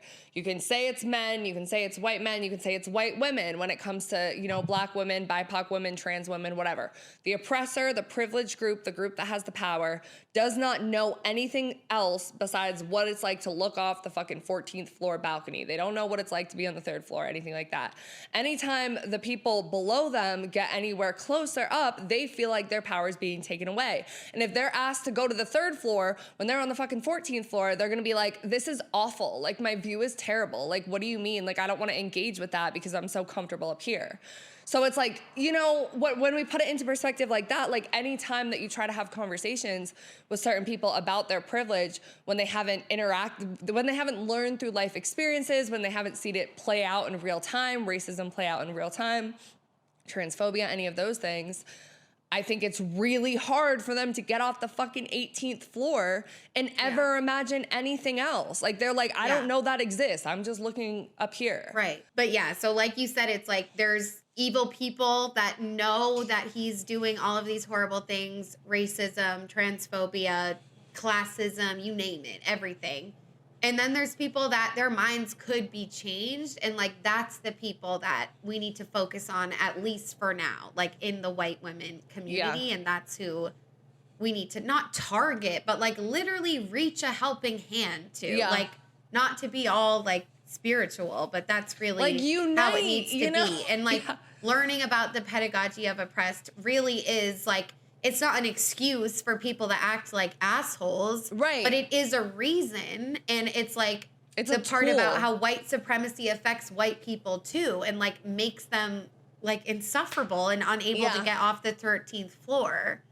So just like it's men like, in patriarchy, exactly, because Yeah. it's like men are still oppressed under patriarchy because they're prevented from being Right. their whole selves and seeing Right. other people as human. Because when you're dehumanizing other people, you're dehumanizing yourself as well. Yeah.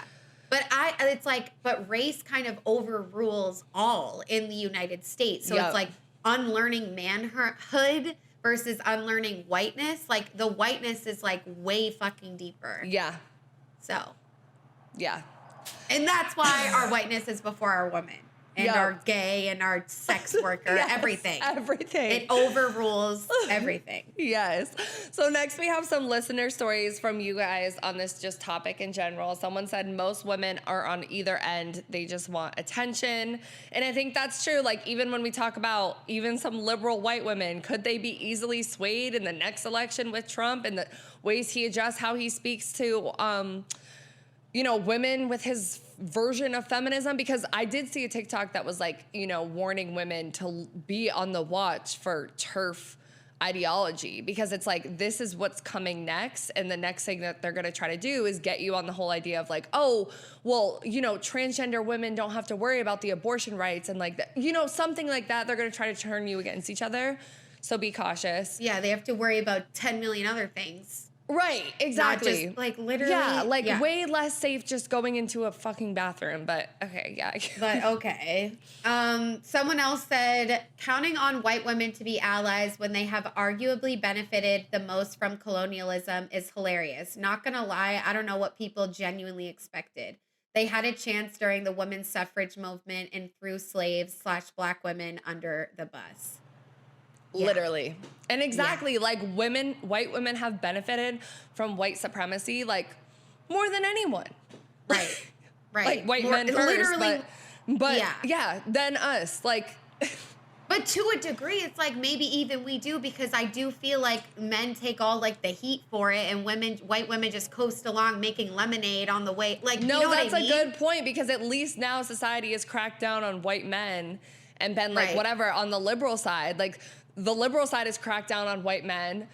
But white women are like good. We're just coasting along, like, men, don't look at us. And you're hiding, yeah. Like, and it's like, yeah, no, seriously. I'll read. Do you want me to read this long one? So someone else sent a really long story, and seriously, we appreciate love you these so much. Like, this is what we need, and like, this is like, we want this much of y'all's voice to be heard. Please. Like a whole, so like, thank you if you're listening. Thank you for submitting. This person said, truly so inspired by everything you have posted on this topic since the election. I want to say that as I have been thinking about it, I really truly believe that the biggest reason for the way white women vote is because they think it will exempt them from misogyny. Let's think about the ideas of the pick-me girl or cool girl. She performs for the male gaze because she's trying to separate from her own femininity, and thus escape men thinking she's uncool or stupid or not someone they want around. White women believe that if they conform to their oppressors and get male approval, they are exempt from the misogyny that women who don't do that face. As a simple example, if they laugh and go along with sexist jokes made in their presence, they won't be subjected to it themselves. It doesn't work that way. Women will never gain the respect of men, especially not by blindly following men to want and try to save themselves somehow. I believe this internalized misogyny also ties back directly to the gap in education and patterns we see around that in who people, men and women, voted for. Women are not taught that they have values unless men think they're cool, so they vote for their own oppression. I thought the Harris ad put out that was meant to remind middle-aged women that who they vote for is confidential was really powerful, and I wish more women saw it. I also wish I could tell every 20-something woman that the bum-ass dude they're in a situationship with isn't going to stop cheating or commit to them because she voted for Trump. Men simply do not see women as human or worthy of respect, period. Fuck, that eats, bro.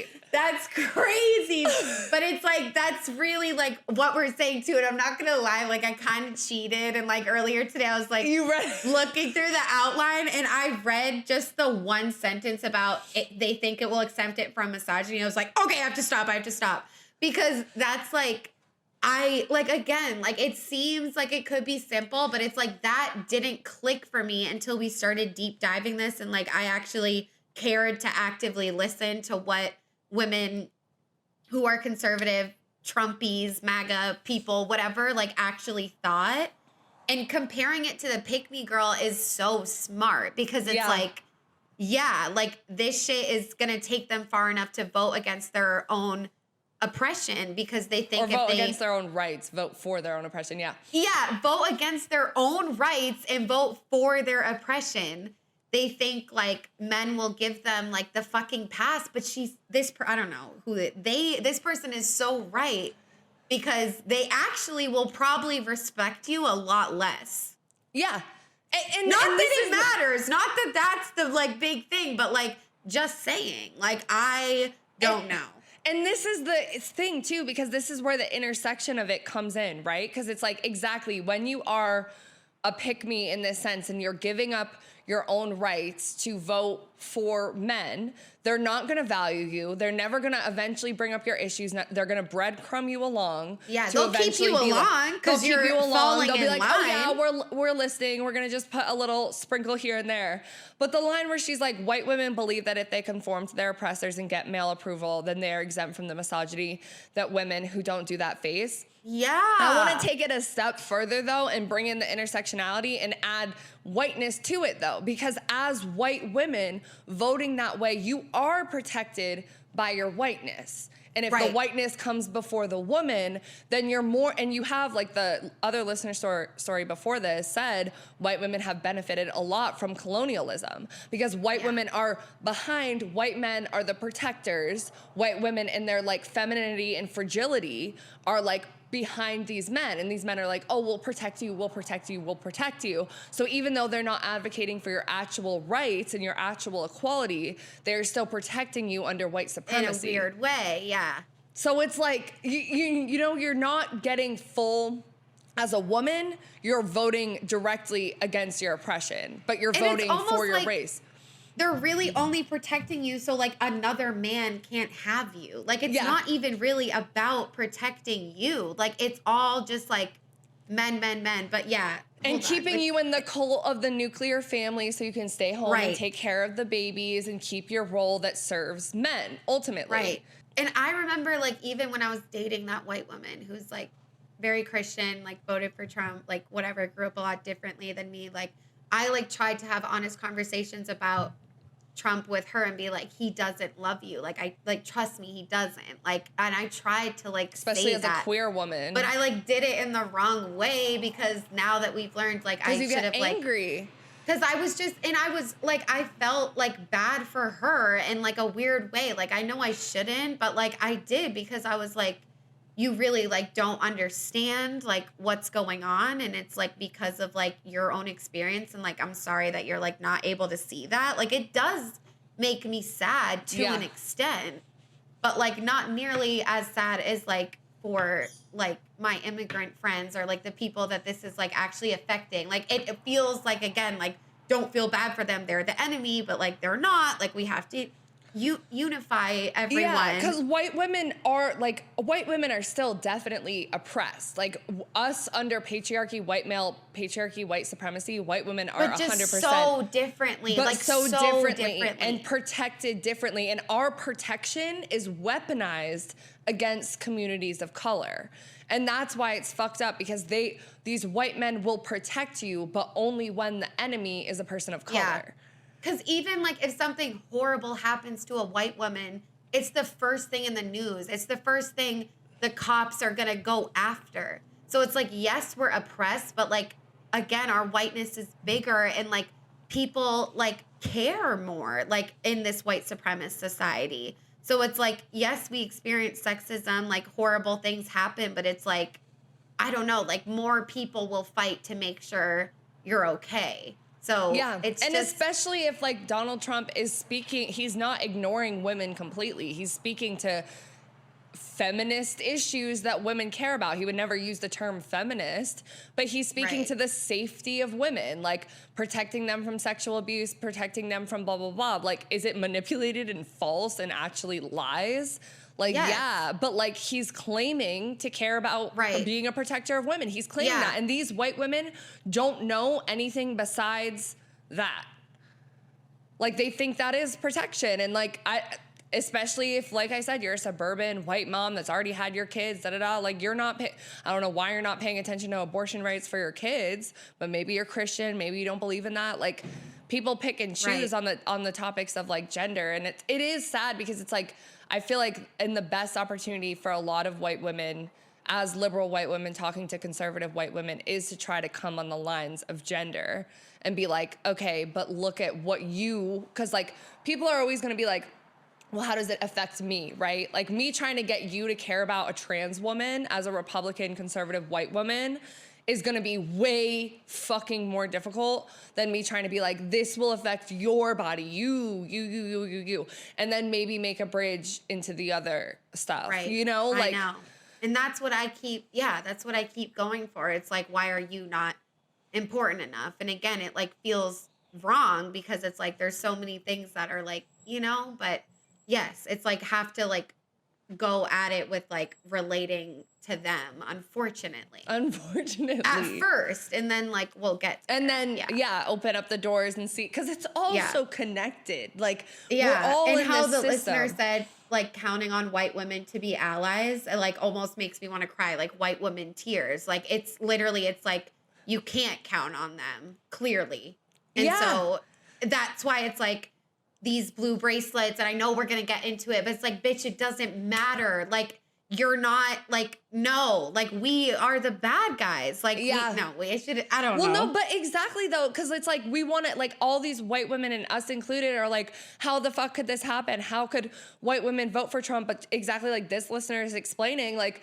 it's the whole pick-me mentality. It's the whole cool girl mentality. It's thinking that they're gonna save you. It's all of that stuff. Like, we can't just be like, you're stupid, you don't get it, like, you're voting against it. Like, we have to educate them. They're confused, and they're still kind of locked in their prison of privilege, but also their prison of oppression by men that they don't see.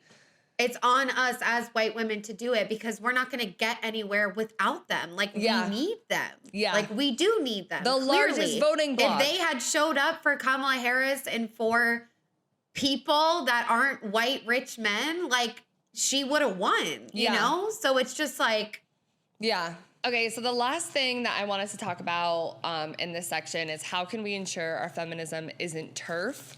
I think we talked enough about how it's not white feminism, and we're gonna come back to that in a little bit with the blue bracelets. But yeah, Autumn and I off camera in the break, we're realizing also that for the nature of this episode, we probably should have said this episode is directed at cis white women, because it's not directed at trans white women. I mean, on the topic of like whiteness, you know? Right. But on the topic of like all the transphobia and everything that's going on right now, and especially because transphobia is like weaponized so much to get white women on the other side to that side, and even within the liberal white women, I would argue that there's a lot of TERF going on too. Yeah. I think fucked up on that part. Yeah. And we should have said we're talking to cis white women and use that more because trans people are included in our feminism. And sometimes it's like you might think it's better to just not even clarify because it's like, why is there a distinction? Like, we don't want to other them by saying white women and cis white women. But in this particular episode, when we're having this particular conversation, it actually, we do believe is important. And again, we could be wrong. Like, we're still learning and all of that, but we fucked up on that end. Yeah, I mean, honestly, the biggest thing I've seen about TERFs is on TikTok and, like, them, like, flooding comment sections. I've seen Drew Afualo make a lot of videos on them, like, TERFs and their whole fucking mindset. Yeah. Obviously that she doesn't fuck with them. She really doesn't fuck with them, and, like, neither do we. But I do think, like, as white people, and, like, a lot of these TERF feminists are white women, it's, like, we need to talk about that too. Yeah, and I mean, white feminism and TERF, I feel like, are very connected, you know? Like, they kind of go together. It's the exclusionary stuff. It's the only putting your issues at the top. And even the 4B movement, how we talked about, like, that's got TERF grounds as well. And this, like, specifically in this election and the white women that I've talked to, transphobia is a massive reason that they're voting the way that they are, because they feel like their rights as cis white women are being attacked, and it's the whole thing is blown out of proportion. And it's like one of the common rhetorics from TERFs is that trans women's bodies, like, maybe are different, where they don't get their period, so they don't experience that one, like, stereotype that, like, unites women, like, oh, all we are our period, or like, the you know abortion what I mean? thing, or like, the abortion thing. It's like that's what they talk about, but, like, they're just, like, not understanding that, like, trans women, like, are seen as women. They should be seen as women, and just because they don't get their fucking period doesn't mean they don't feel like a woman on the inside. And, you know, unfortunately, them being trans, like, has a whole other layer of sexism, and, like, that they also have to deal with all of the other sexism that cis women get too. So it's like they have more. And I hate the whole argument. It's like, the biggest thing about women is not that we can make babies and get our periods. Like, it's really just not. That's not what being a woman is to me. Yeah. So, and the gender, like, essentialism and all of that stuff that's going on. I mean, yeah, like, in the 4B movement, it's like our way to rebel as women is to not have babies and not, like, it's all very, like, gender essentialists, like, based more on the things of your sex versus, like, your gender. And yeah, I don't know. I feel like it's something that, like, honestly, in terms of, like, the ways that I'm inherently transphobic as a cis woman are things that I need to interrogate more deeply. I think, like, my journey in unlearning whiteness is something that I've been on probably since senior year of high school is when I really got hip and really started looking into it. But it's a lifelong journey. And I think in terms of transphobia and the way that I'm inherently transphobic as a feminist, as a woman, all of those things, I don't think I got on that journey until later in college. And I think I'm still on it. And, like, I can clock the obvious signs of, like, misinformation and transphobia with bathrooms and, like, oh, the sex changes at school and, like, all that bullshit that the right is pushing. But what makes me a little bit nervous in interrogating transphobia in my own feminism is when it's among liberal cis women and the ways that, like, we just exclude trans women because we just don't even think of them. Right. You know? So I think that I know me personally, like, I need to learn more about it. I need to pay attention more. I need to figure out I need to look to trans women to figure out better ways to have those conversations. Not to ask them and, like, be like, you know, put the burden on them, but more to be like, you know, look at TikToks and stuff like that to be like, because the ways that I've been doing it is just, like, a bunch of it is fucking misinformation. And then just trying to, like, explain that it's valid. And then that's, like, honestly the extent to which a lot of my knowledge goes. You know, so I think that for me personally, and the way that things are looking in the future for trans people, I know for me there's also, like, in my area, one of the like book events that I had gone to, they have a trans and allies group that meets like once a month, and I was kind of thinking about going to something like that too, because I have like trans and non-binary friends, but I think I need to be in a space where I'm like hearing people talk about issues more. Right. You know, I think that space is dedicated to that sort of thing. Yeah, and not like, and just listen. I think Right. like just listen is what I need to start with, and then. But yeah, just because I know that is a big issue among a lot of Republican white women, Republican white men, I think it's something that I know I want to learn more about. Right. It's really scary, and it's like, at first it's like, well, it's like, why do people care? It's like, that's the first thought, but it's like, because transphobia like runs really deep, and I applaud that you said that, like, the way that I want to interrogate my own, like, transphobia as a white cis woman is like, you know, you're able to look at that and think about it. And for me, it's like, I, from a very young age, was introduced to trans people, non-binary people. I went to a lot of drag queen shows. Like, I grew up with two moms, and like, I came out when I was relatively young, and like, I always LGBT, like, trans people are within that. And I felt like I'm like on your side, we're all good, but it's like at the end of the day, it's like their experience is so different. And I feel similarly to you that I've definitely looked at my own whiteness a lot more than I've looked at my own, like, the maybe discriminatory thoughts I have about gender and things about that I've needed to unlearn, like, maybe a little bit less, just because I've been like, well, I'm queer, like, yeah, we're good, you know, like, we're all on the same, and we should all be, and there's room, you know, used to be a long time ago, like, debates, like, well, trans people shouldn't be in with the lesbians and the queers and the bis, and it's like, obviously, I believe that they should be, and I also believe that the experience is a lot different for them. And it's not just like, I shouldn't feel so comfortable, like, in my own queerness and like with my family upbringing that like it's all good. Like, I need to like look at that within myself as well. Yeah, and this is something that like we've talked about in planning episodes in the podcast and stuff too, especially because we cover a lot of like heterosexual issues and like gender war stuff, like men versus women. Yeah, and sometimes we'll create polls where we're like, men, what do you think? Women, what do you think? And we always feel weird when we do that, because we're like, should we say femme? Should we say mass? Like, why does it have to break down on gender? But then it's also like there's these certain issues that we feel like need to be covered based off of, you know, so I do definitely want to commit myself, especially in the next year, to like learning more about this. I did buy a book from a trans woman, like her life story that I talked about.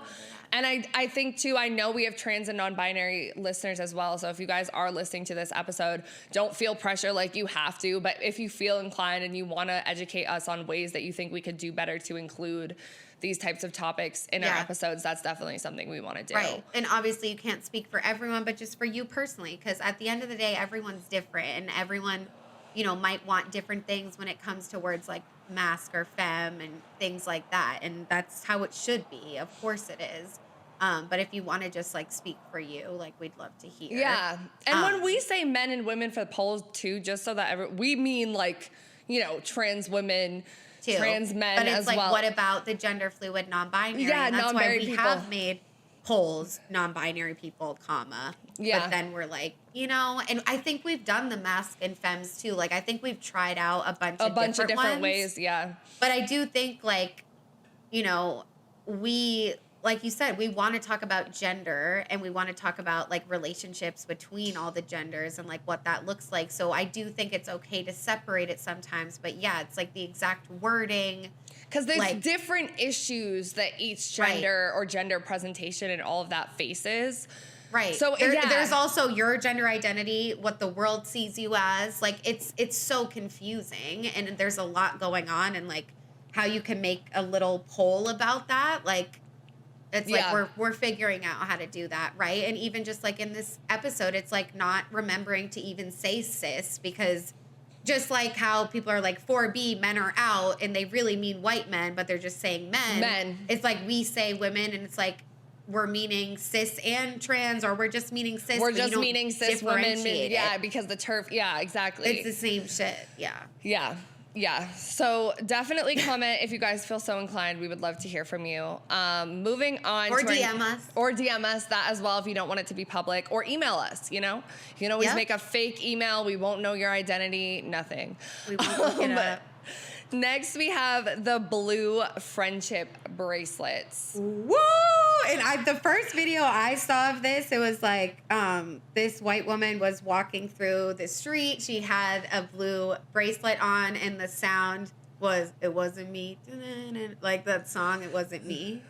So yeah, that was my That is awful. Yeah, did I not send that to you? No, That I don't shit think was so. That is like the definition of like pick me energy. I know. And it was like a woman in her 40s. And it's not like that's surprising, but it's like that's what we're talking about. Like the women's like reproductive rights are like off the table. Like they need some educating on what is going on. Yeah, because a lot of this is like white feminism ignorance again playing out in like real time. But let's watch these TikToks. Swifties, I'm buying as many blue beads and blue hearts as I can, and I'm gonna make bracelets so we know who we can trust. And if you need one, please comment or DM me and I'm gonna send you one, because this is real. It's just, I'm trying hard to keep it together today. So we're going to make friendship bracelets and we're gonna keep each other safe. Send this passes along. We gotta let them know this is what we're doing. We don't need the votes. I have so many votes. We don't need votes. I tell my people, I don't need any votes. We got all the votes we need. I don't need votes. We don't need votes. We got more votes than anybody's ever had. You don't have to vote. Don't worry about voting. The voting, we got plenty of votes. Blue friendship bracelets. Who needs one? So I went out and I made blue friendship bracelets for all of us, and I'm going to sell them on my TikTok shop. And 20% of all of the proceeds from the sales that I make from selling these blue friendship bracelets, I'm going to donate to organizations that Trump would hate. The first organization I'll be donating to will be the National Abortion Federation. And after I sell out of these, which fingers crossed I do, whoever buys the most from this round of sales, because I'm going to have to do it in rounds because I'm a mom and I'm a midwife and I work, so it's going to take me a minute to make all of these. But whoever buys the most from this round, I'm going to let you pick the next charity that we donate to. I'm thinking immigration or LGBTQ, but I'll DM you and we can talk about it. Okay. And if you can't buy a bracelet, or if you already have one, if you could just watch this whole video and just like engage from the bottom up, just so that way this gets pushed out there, I'd super appreciate it. Okay, let's see them. So the first one, she's just a simple little blue girl. Simple, classy, elegant. We love her. This lady, she's got blue rainbow hearts. Love her. She's an ally. Ooh, rainbow beads. Cutesy. Very demure. This one tugs at my heartstrings. It says, I am a safe space. I love that. That way we can all identify each other. And then my personal favorite of the bunch, so that way you can show anybody who voted for Trump what they can do. You can eat my ass. So there we go. There they are. That's the 5 of them. So yeah. So if you want to support a working mom who's an ally, and if you want to support charities that Trump would hate, buy a bracelet from me. There's a link here, and then there's a TikTok shop link in my bio. Happy democracy. Hey, you guys, so this is what happens, and I'm not separating myself because, again, I'm no better than these white women. We all collectively represent something. Yeah. But this is what happens. These kinds of absolute spiral, fast-talking craziness that just came out of these people's mouths is what happens when it's your first time, like, realizing that, like, you might be impressed. Yes. Like, it's, like, actually crazy. And, like, the last one, honestly, like, I can't even, like, laugh. Like, that shit was so fucked up. The way that you're promoting, like, single mom, okay, girl, but you're like still the way white, and 20% of the proceeds, 20% off of a $5 bracelet. For what? For white pride? We're the good ones? Like, that's literally what it's giving. And it's insane. And the first one, her caption was, "What's our gang sign?" And she said, Yeah. "How do we signal to each other?" She's talking about other white women. Like, and then as if we're the ones that are actually like scared of each other. Exactly. And that's what I'm saying. Like, you want to be oppressed so bad, but just like, okay, like we lost rights as women. I'm not trying to minimize that, like abortion. Like we are under the category of losing rights as well as women. But guys, like, and the second one that was like crying and like Swifties, like we need to show away and like solidarity. The Swiftie thing was way too much. Yeah, the Swiftie thing. So that's what I have next. So this article called "Women Upset Over Presidential Election Results Signal Support with Blue Beaded Bracelets" says the blue friendship bracelets are seemingly a nod to the popular Taylor Swift Eras Tour accessory. Swift endorsed Harris after her presidential debate against Trump in September. So a lot of this is coming from, the brand of white feminism that Taylor Swift very, very much exists in and pushes. And I know some of you guys listening are probably Swifties. I used to love Taylor Swift's music in middle school. Like, I still like some of her songs. Like, I'm not like a hyper fan like a lot of people I know. And I'm not gonna lie, I look at her fans a little crooked sometimes because I look at it as white feminism and the things that Taylor Swift said to Nicki Minaj. Like, Yeah, but and I I kind of just look at her like in terms of music, like I really only like ate up the Reputation album, but like I definitely like fangirl hard, and she's never been someone that it's just like I don't know. I don't think she's a bad person, but it's exactly, I don't know if it's her fault, whose fault it is, her fans, but like the community that she cultivates, like it's yeah, I don't know. And she has like done a lot of great things. Like I know she paid her bus tour people like really well. Like she's done a lot of stuff that it's like I get, like she's a good person, and she endorsed Kamala Harris. Like it's not like she was endorsing Donald Trump. Like, and I don't want to separate myself because I feel like there was definitely a time, and probably still to this day, that I have to actively try not to do, to separate myself from these women and be like, oh, like I'm not that type of white feminist. I'm not like Taylor Swift, da-da-da. But it's like, we are all the same. We are all gathered here together. We've had different experiences. Just like the TikTok said, this is a group project. This is a group Everyone project. gets the same credit, treatment. Yup. Like it literally doesn't fucking matter. And like I've seen so many black women make TikToks about like the blue bracelet like doesn't mean shit. Like it doesn't mean anything. And I saw a trans person make that TikTok too. And I'm just like, not like they're the whole voices for the whole community, but it's like, yeah. And just like what you said, it's like doing it for white women to know amongst each other. Like what the fuck? And like, I'm no better. Like I had Black Lives Matter as my profile picture for like 3 years. And like Fiji came to me and was like, what's going on? And like, I fully am like, yes, like I'm pretty sure I posted a Blackout Tuesday picture too, but it's like that's what this is all giving. And like I don't want to demonize these women. It's like I want to believe that they have well intentions. They want to just show that like they care and like that's good and well, but it's like you just have to like think before you speak and like sit back and think about what you're really doing. Like is a blue bracelet really going to enact change and make people feel safe other than like the other white women at Trader Joe's? Like it doesn't, like it's not doing anything. And I will say, I did see one TikTok from a black woman who's in the deep South, and she said, I know everyone's hating on it, da-da-da, but for me, where I live, like it does make me feel safe, and don't like minimize my experience, whatever. So it's like, I don't live in those areas, and like maybe that is a thing.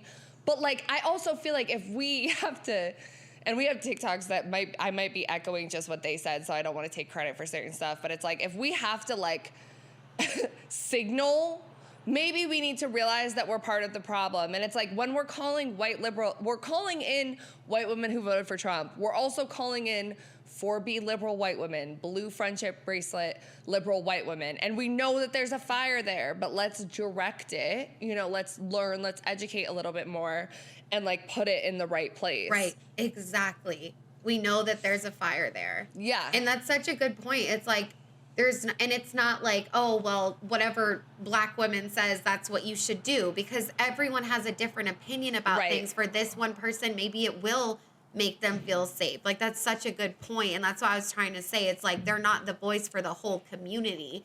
But even without all of that, and just thinking to yourself, like, why are we as white women, like, doing something for us that's not really about us, but it kind of why is, are you like, doing it? And the last TikTok, I think you're right, is the scariest one, because it's like, you're monetizing that was just, this. like, You're borderline monetizing evil. off of this. Like, you are sending 20%.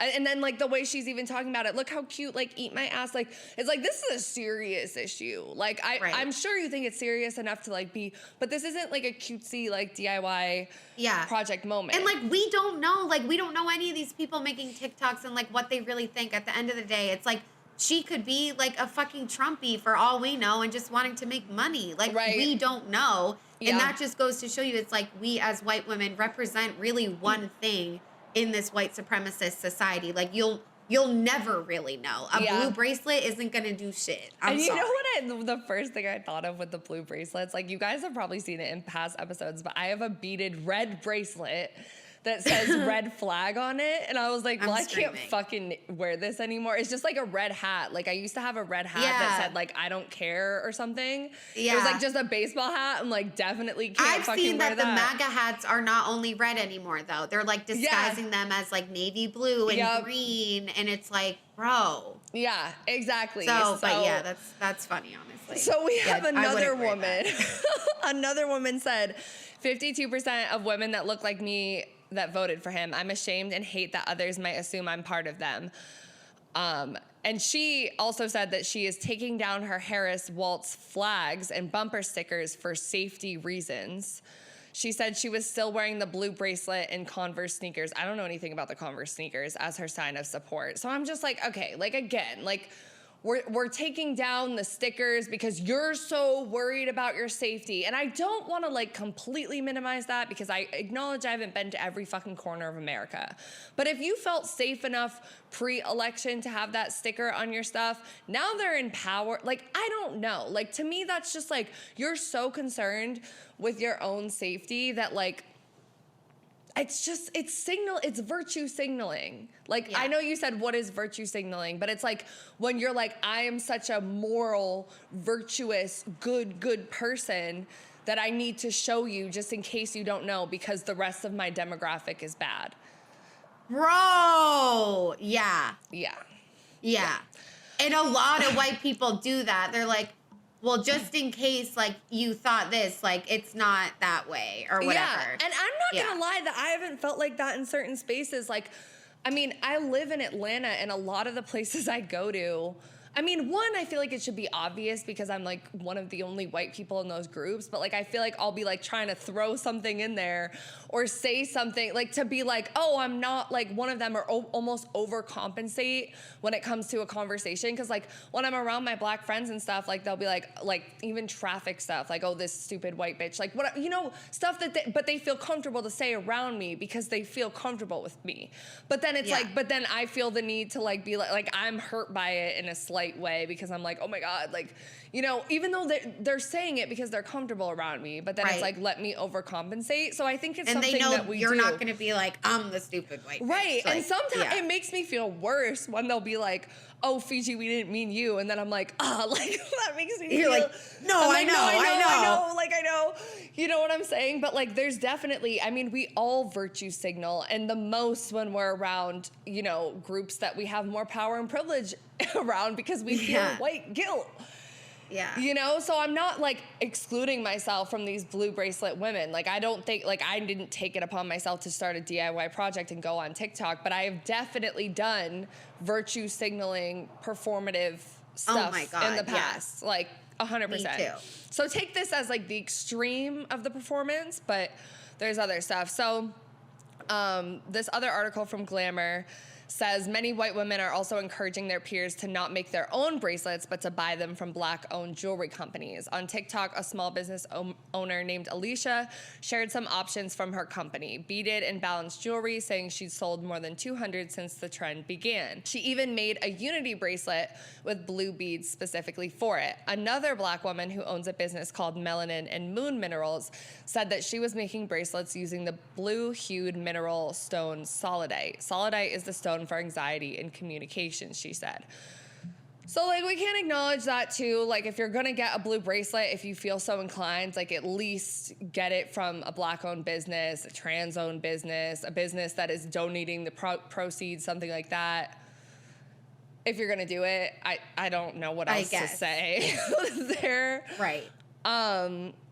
And then from another article called Please, We Don't Need Your Blue Bracelets, they compare this whole blue bracelet movement to Donald Trump's first election and the pink pussy hats. It says the blue friendship bracelet is hardly the first form of empty allyship to arise in response to a Trump election. In 2017, thousands attended the Women's March, a protest the day after Trump's first inauguration, wearing homemade pink caps. The so-called pink pussy hats were intended to be a sign of resistance, inspired by Donald Trump's bragging about sexually assaulting women on Hollywood Access. However, they demonstrated a very narrow expression of who faces oppression by only representing genitals that are pink, white women, inherently excluding women of color, trans women, and those who are non-binary. It centered on whiteness as the only demographic that faced women's rights violations, and wearing one didn't necessarily come with tangible action to support all women. It happened again in June 2020, kind of like how you were talking about, when in response to the brutal murder of George Floyd by a white police officer, many white social media users took to Instagram to post an image of an empty black square, co-opting a movement started by two Black women to raise awareness of the music industry profiting off Black artists. The posts, which use hashtags like hashtag Black Lives Matter and hashtag BLM, also drowned out crucial information shared by organizers, including where to protest and donate. It ultimately became another example of performative allyship that lacked any meaningful connection to truly support the cause. And it's like, bro, I'm not gonna lie to you. I know we were all making fun of the pink pussy hats and like da-da-da, but like I didn't get it completely until I read this article. Bro, I was just like reading that because like you were talking and I was like, oh. Like I didn't, like bro, we might have, but I like the pink pussy hat. Yes. That's what I was like yeah. I knew that it was exclusionary. Yeah. But that specifically, like that's that white shit. Like yeah, because we don't think. I mean, honestly, I'm not gonna lie. I didn't even think. I was just like, oh, because like women pink pussy hat. I don't but exactly, it's exclusionary. I mean, we know that whole. I was at the Women's March in Boston Common. There, it was a sea of white women. I mean, there were hella other women too, but like, I don't know. I feel like so often white women's voices are the loudest when things like this happen and act like they are the most like hit, tortured, oppressed, and then like center themselves in this shit when it's like, I don't know, maybe like, yes, you also faced a loss of rights and oppression, but like you being the loudest voice of pain right here is not doing anything. Yeah. And it's like, it's really like, that's what happens. Like what I was saying, it's like with George Floyd and Breonna Taylor, like a lot of people like quote unquote woke up to like how racism still lives on today. Yeah. Tried to like did a bunch of performative shit and then just like went on life as usual. And then again, like this monster gets elected and again, we feel called to like step up, but it's like we can't just like live life as usual. Like no, like it literally like it needs to be like something on our minds like all the fucking time in order to like really achieve like some sort of like world where we can be like understanding and like learn from each other and like all of that sort of shit and like unlearning our own whiteness and like taking accountability for things and like crucifying white guilt because it's just horrible. Yeah. But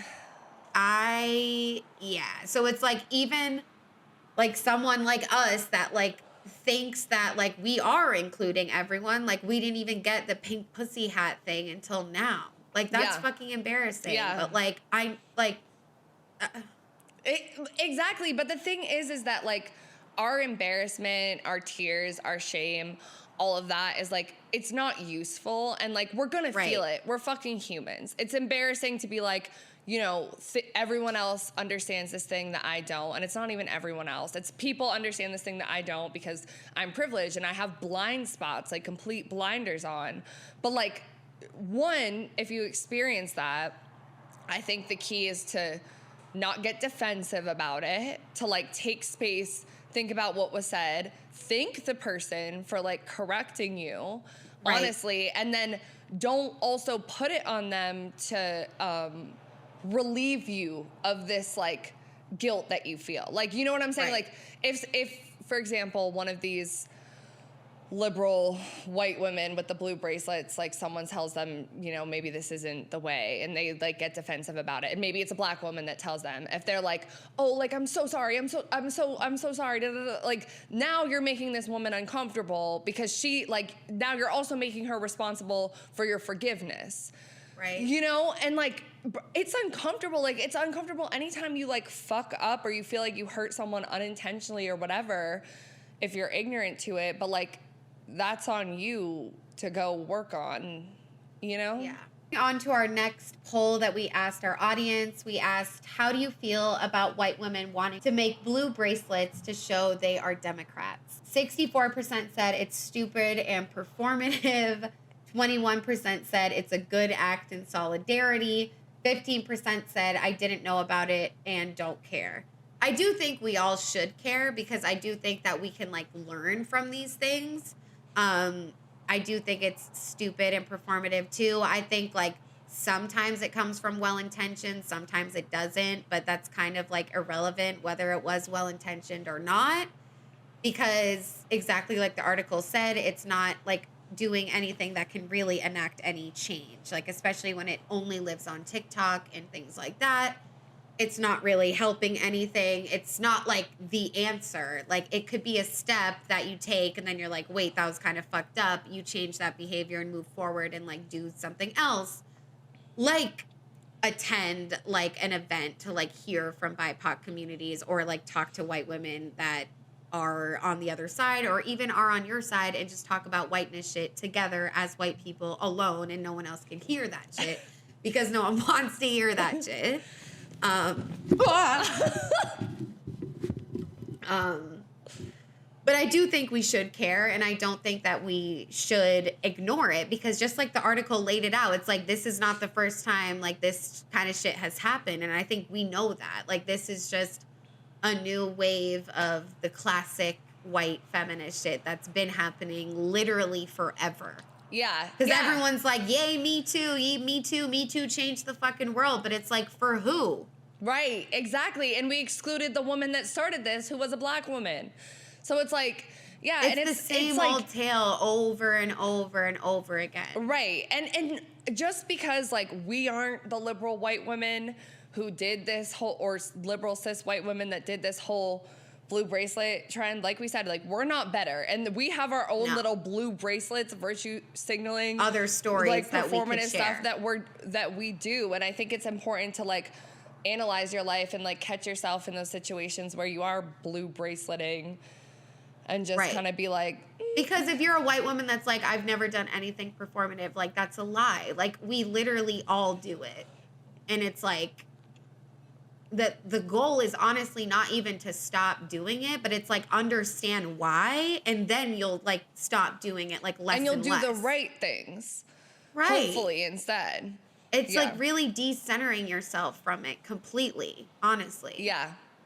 And like, and which is not easy as a white person. Yeah. When you're like, everything is about me. Yep. Yeah. And someone submitted a story saying, are these white women not understanding that they're not being judged by the color of their skin? And that's what a lot of this is about. And exactly, like, I feel like this is like, oh, like 53% of us voted this way, so we have to signal that we're not part of that crowd. But it's like, maybe if you just showed up with your actions in a way that doesn't make people feel unsafe, instead of just prioritizing like being nice and being polite and being whatever and being secretive because you are afraid of your own safety that is kind of imagined, then I think we wouldn't have a problem. Yeah. Like, why did you jump to TikTok to make that "it wasn't me" video? Yeah. That video was crazy, Fiji, and it had like 1.2 million likes and probably a shit ton of views. Like, it's not like funny. And like, I know that we laugh sometimes because it's uncomfortable, but like, these TikTok videos just hit different. You don't know this fucking person. You don't know anything about them. Yeah. It just pops up and we're all just keying. Like, I don't know. It's bad. It's an epidemic. It's really bad. It's not funny, but it's bad. So we have this next TikTok that I loved from a Black woman talking about why she does not fuck with the blue friendship bracelets. There's some lessons that are being taught. You see, that's a wonderful thing about the universe in karma. It doesn't prefer one person over another. If there's a lesson to be taught, it is going to be taught. You know, you'll get the opportunity to avoid things somewhat if you listen to the lesson the first time, but every time that you don't, it gets worse and worse. Here we go with the friendship bracelets. Those blue ones. What? I personally haven't seen a friendship bracelet since the 80s because I'm an adult. There are a lot of white women who are purchasing them. And honestly, the person who came up with that idea, business owner to business owner, that was a great idea and it's going to make you a lot of money. Congratulations. But as this is getting out and Black women are saying, we don't give a damn about your bracelet, white women are pissed. But here's the lesson. You are feeling uncomfortable because people are looking at you in a certain type of way, based on maybe not you, but the actions of people who look like you. Welcome to our world.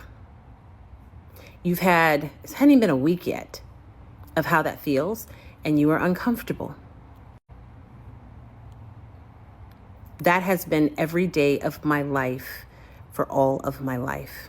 My family integrated a whole side of town, not just a neighborhood. So I know, as well as every other Black person, what that feels like.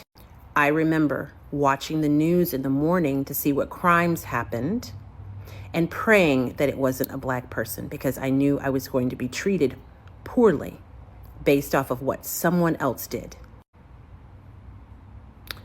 There was a lesson. Some of your buddies, maybe you, didn't listen, and now you're all getting the lesson. And other lessons will be taught as these next 4 years go on. And, you know, yes, Black people will be caught up in the bullshit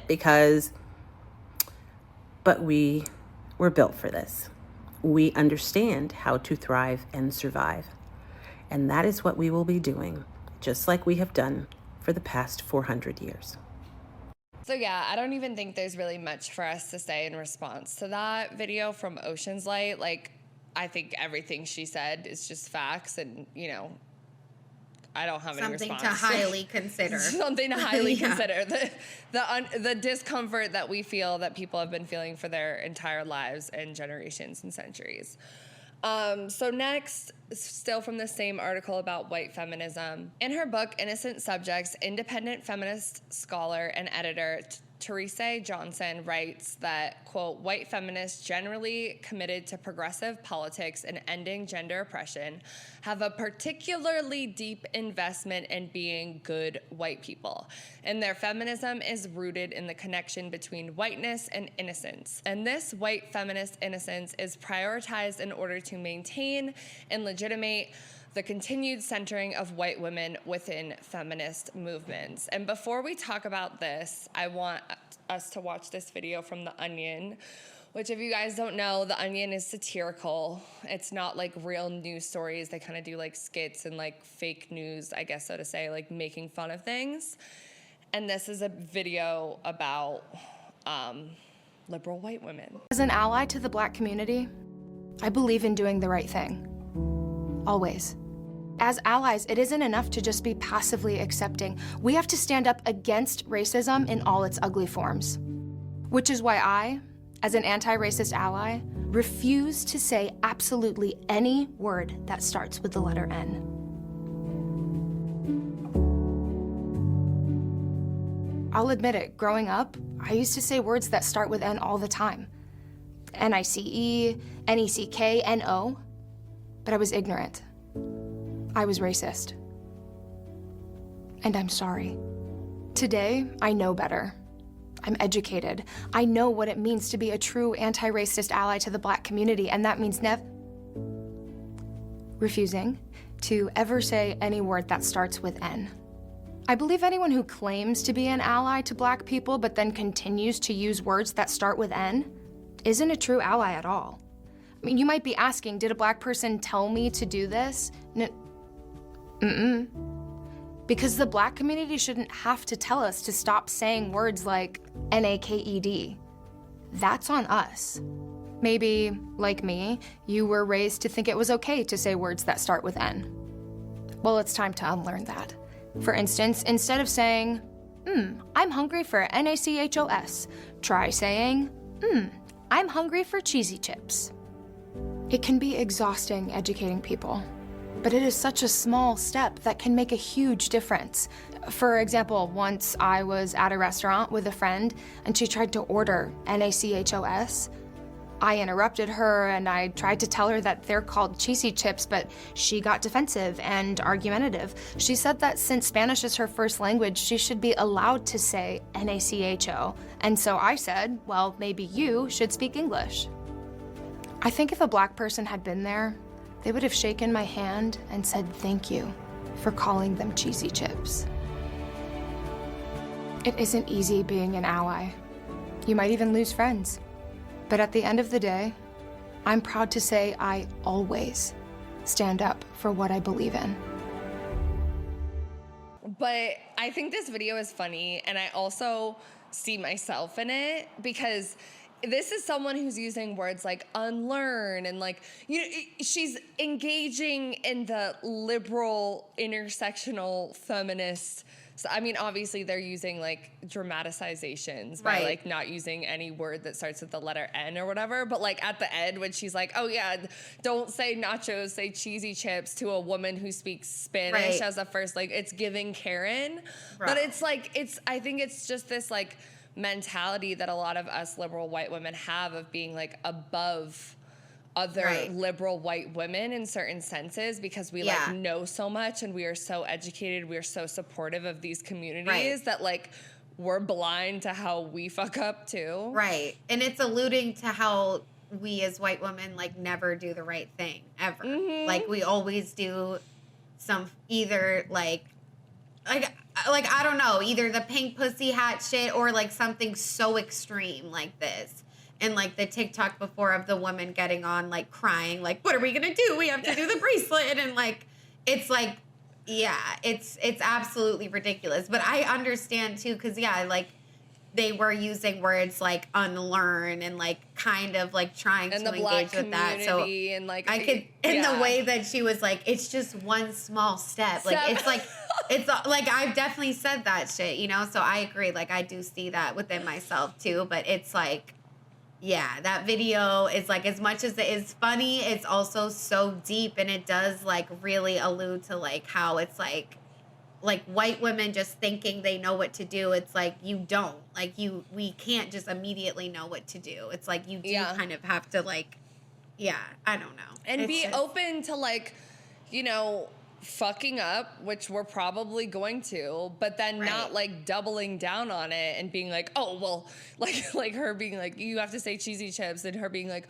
the Black community would have been proud of me for that. Like, just like really believing that you are a good liberal white woman and they would be proud of you for that. Like, and having this false sense of security in your activism that's like, and feeling good against other people. And like feeling good about yourself, like being able to sleep at night because I'm a good white person. Like that's the thing too. It's like sometimes it's not even about what the Black community would do. It's literally just about you wanting to feel like you're not the devil. And like even though, like, you are, though, like, within the system, like, you are. Yeah, and that whole video is just more of a, like, speech about her being like, I'm one of the good ones. Like, I unlearned my stuff. Like, I have reached the end of my white bitch fucked upness. And in reality, I don't think you can reach the end of it. I don't think, like, I think we are all, like we talked about, like, born with whiteness, like, born with white privilege, white supremacist mindsets. We're born inherently racist as white people. We are ignorant to a lot of the struggles that BIPOC people, trans communities, all of these different groups of people go through because we're in that fucking 14th floor window looking out and we don't see. But, like, and it is uncomfortable to have to learn about this stuff because we don't want to be fucking bothered. Yeah. But, like, we should and the be bothered. innocence that article talked about, too, of, like, well, it was my ancestors. Like, I didn't do it. Like, I didn't create racism. And it's like, yeah, but you are, like, living in it and contributing to it just by, like, what you look like, and also, like, not doing enough to combat it. Like, you are contributing to it and, like, being complicit within it. And, like, I've definitely been like that too, and still am sometimes. Like, I know I need to do more as well, but that's why we're trying to say, it's like, we're not trying to demonize these women doing these things. It's like, we do relate to it in a sense, for sure. But I do think that we have reached a point where we at least know not to go buy a blue bracelet. Like, we don't know everything, but at least we know that. And it's all about, like, this, like, white supremacist mindset that we all have. It's like learning about what your first thought is and having to counteract that and, like, change that thought, you know? It's like, that's what you can get better at. It's never going to be, like, perfect, but it's like you need the tools and the understanding to, like, not always believe the first fucked up thought you have and, like, change it to and embrace being ignorant. Like, acknowledge that you don't know everything and don't be defensive. And, like, for me, I feel like it's helped so much when I think about just the ways in which, like, even liberal men, you know, men that call themselves feminists, like, do the same shit with us. Like, they think they're super feminist, they're super supportive and stuff. It's too much. And then they say something and it's too much, and you're like, all right, bro, like, you're overcompensating right now. You're performing, you're trying too hard to make me comfortable. Like, it's almost giving, like, you're low-key even more sexist. Like, that's what that's what we're giving to other communities when we do this. So it's like, I know. At least as women, we can, like, understand how it feels on the men's side of things, and then just, like, flip it in the other role, consider yourself from a different perspective, and, like, you know, be open to learning. Yeah. But it's cringe. We're gonna be fucking cringe on this journey of... It's not escapable. Yeah. It's gonna happen. It's definitely inescapable. But we asked you guys, do you think liberal white women's advocacy is mostly performative? And 70% of you guys said yes. 30% said no, very similar to the other poll about centering ourselves. And yeah, I think it's facts. I think it's facts too. I don't know who. Yeah, I think yes. It's the same as the other poll where it's like mostly white faces that were like. I was gonna ask that. Okay, but like I think it's also just the misguidedness too. Like I think it's. I mean, I went to so many protests when I was at Emerson in Boston. Like.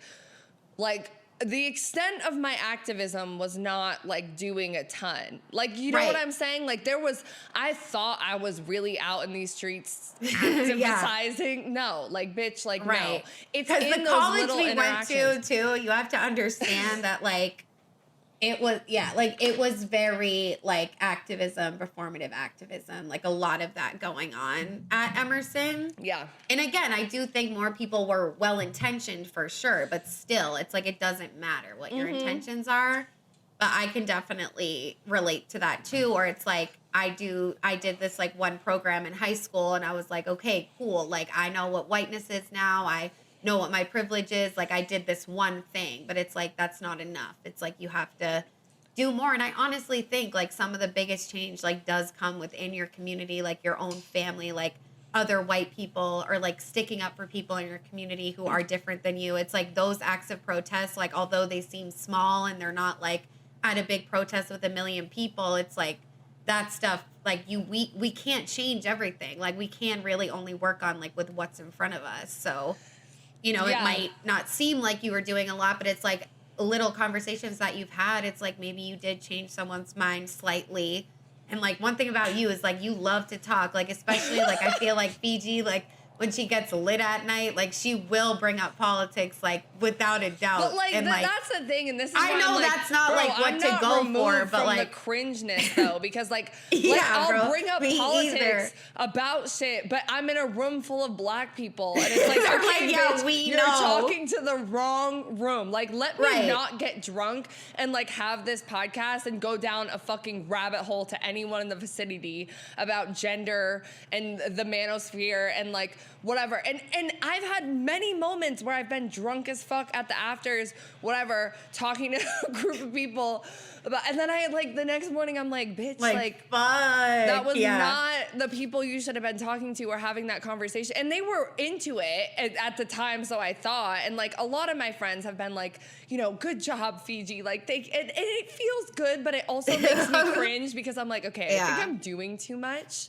Yeah. Like, you know, like, but especially after this election, I'm like, bro, like I need to make ties with communities that look more like me.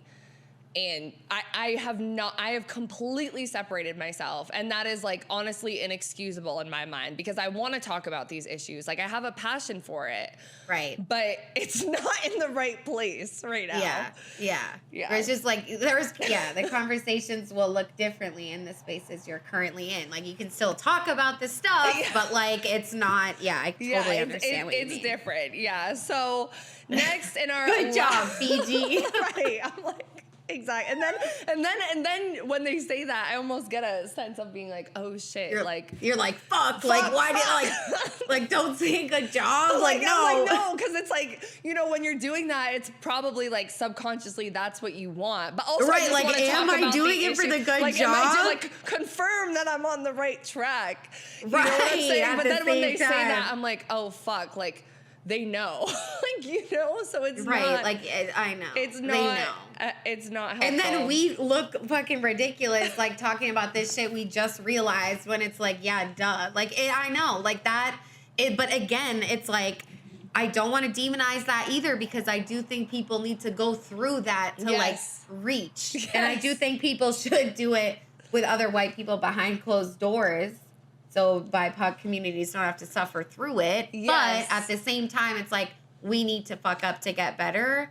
And I feel like at this point, like we just want people to fucking care about one another. Like, I really think like that's what the world is like calling on right now. It's like, why can't, so it's like, just, something is better than nothing. I don't know.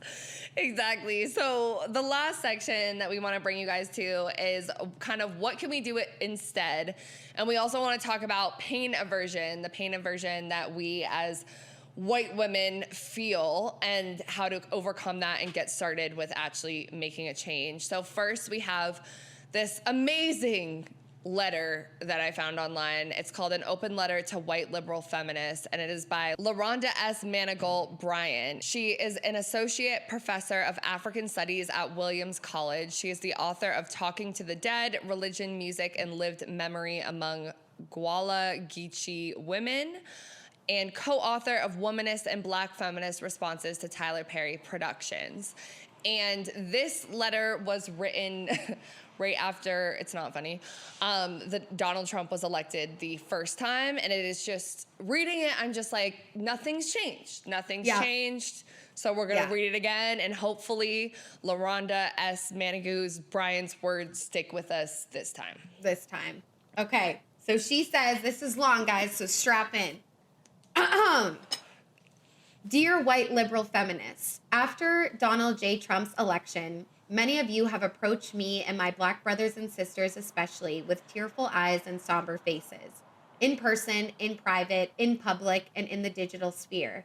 You have bemoaned the state of this world and our political landscape. You have lamented the deep-seated divisiveness of this country. You have wept, you have hugged, and you have gingerly asked, how are you? And yet your actions and inquiries are especially loaded, as much for their selfishness and their disingenuous nature. Your hugs and tears are of the self-soothing kind. Your inquiries seldom derive from a true desire to learn about how I, as an African American woman really feel. Rather, your queries posit in the most passive aggressive way. Aren't you as upset about the election results as I am? Aren't you embarrassed to be who you are? Aren't you sorrowful that your parents and your in laws and your siblings and your friends in towns and cities and states voted for Donald Trump? Aren't you ashamed to know that the women of your race also voted against so very many of theirs and others' interests? Aren't you devastated that the first female candidate, our candidate, to earn the presidential nomination for a major party did not win and allow us to make history for women? I am none of those things, and I share none of these sentiments, in large part because these queries are not my narrative. I am ultimately not surprised by the most recent outcome of the election. I found your overall shock at the role white women voters played in the election curious for its naivety and annoying for its obtuseness. If there is a sentiment we share, it is disappointment. I am disappointed that it has taken you this long to actually get what Black women, and namely Black feminists and womanists, have been trying to help you see and feel for a very long time. We now, for example, share fear, but my fear has been tempered by the legacy of slavery and anti-Black racism in this country.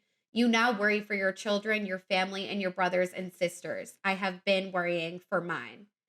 And if I'm being honest, and we can be honest, right? I'm also a bit delighted. I am delighted that you have received the potential awakening of a lifetime. And now that you might actually get what so many of us have been describing all along.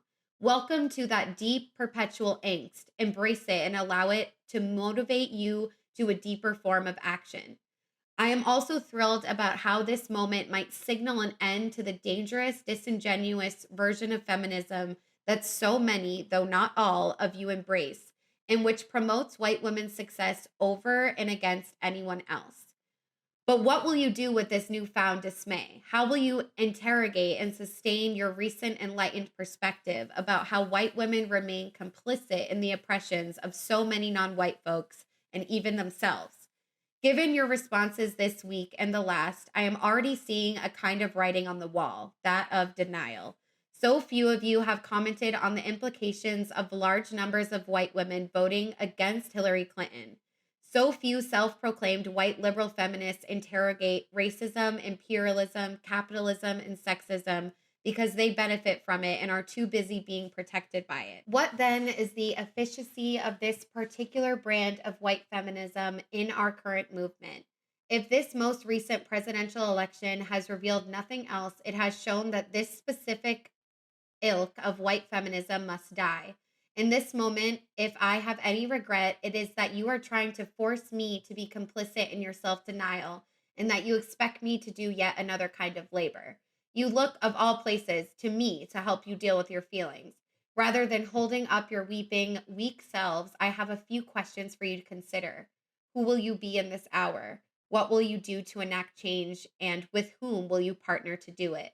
By all means, use whatever mechanism you require to move through the stages of grief as you bury your false idol of Fox feminist solidarity. You must now do the intensive work to heal your troubled soul. And after you have come to terms with your own guilt, embarrassment, and pain, I encourage you to run with your newfound perspective. There is a terrifyingly beautiful lineage of Black resilience, seasoned by Black suffering, that you might turn to for hope. In the meantime, please stop assuming, listen attentively, and look deeply within yourselves to purge racism and sexism and a whole litany of other isms.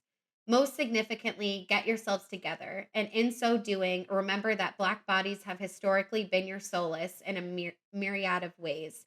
Embrace this opportunity to dismantle oppressions, ashes to ashes, dust to white liberal feminism. Like, she ate. Like, I don't know. Like, I don't really have much to say because I feel like she laid it all down and said everything that there is to say. Yeah, I'm so glad you found this. I feel like this was like really impactful, honestly. Yeah. And I do the part where she said, if I'm being honest, I'm also a little bit delighted because like, even though this is so horrible, like maybe this will build on something and change could happen. And just like you said at the beginning, it's like he was just elected again. You know, this was written back in the Hillary versus Trump 2016, 2016, which was 8 years ago. Bro. And this still rings true right now. Like nothing, it's the same thing happened the again. exact same thing. Yeah, and the other part that I really liked that she said is to, where is it? I can't find the exact quote in it right now, but when she's like, you know, look to past people, like Black people in America who have been through this and how they've overcome it. Like when you're like, you know, cowering on the ground and you're so ashamed and you're feeling broken and you're feeling like whatever. For hope, that's what she said. Look to them for hope. Look to them for hope and like look to them as like examples of how they got through this.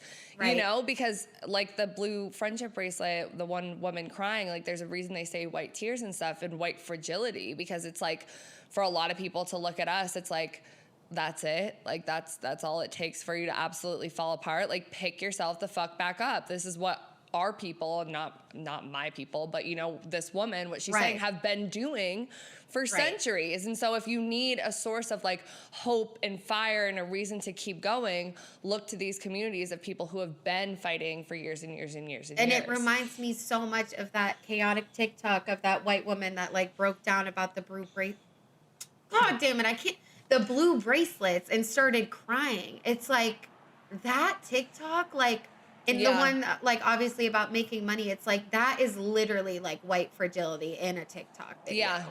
And it's like, the fact that this woman is even taking the time to, like, say that, because exactly, it's like, get your shit together. But it does make me think of the pedagogy of oppressed. It's like, that's what happens when you've been living so comfortably for so long, and then all of a sudden you feel like the rug is tucked out from underneath you.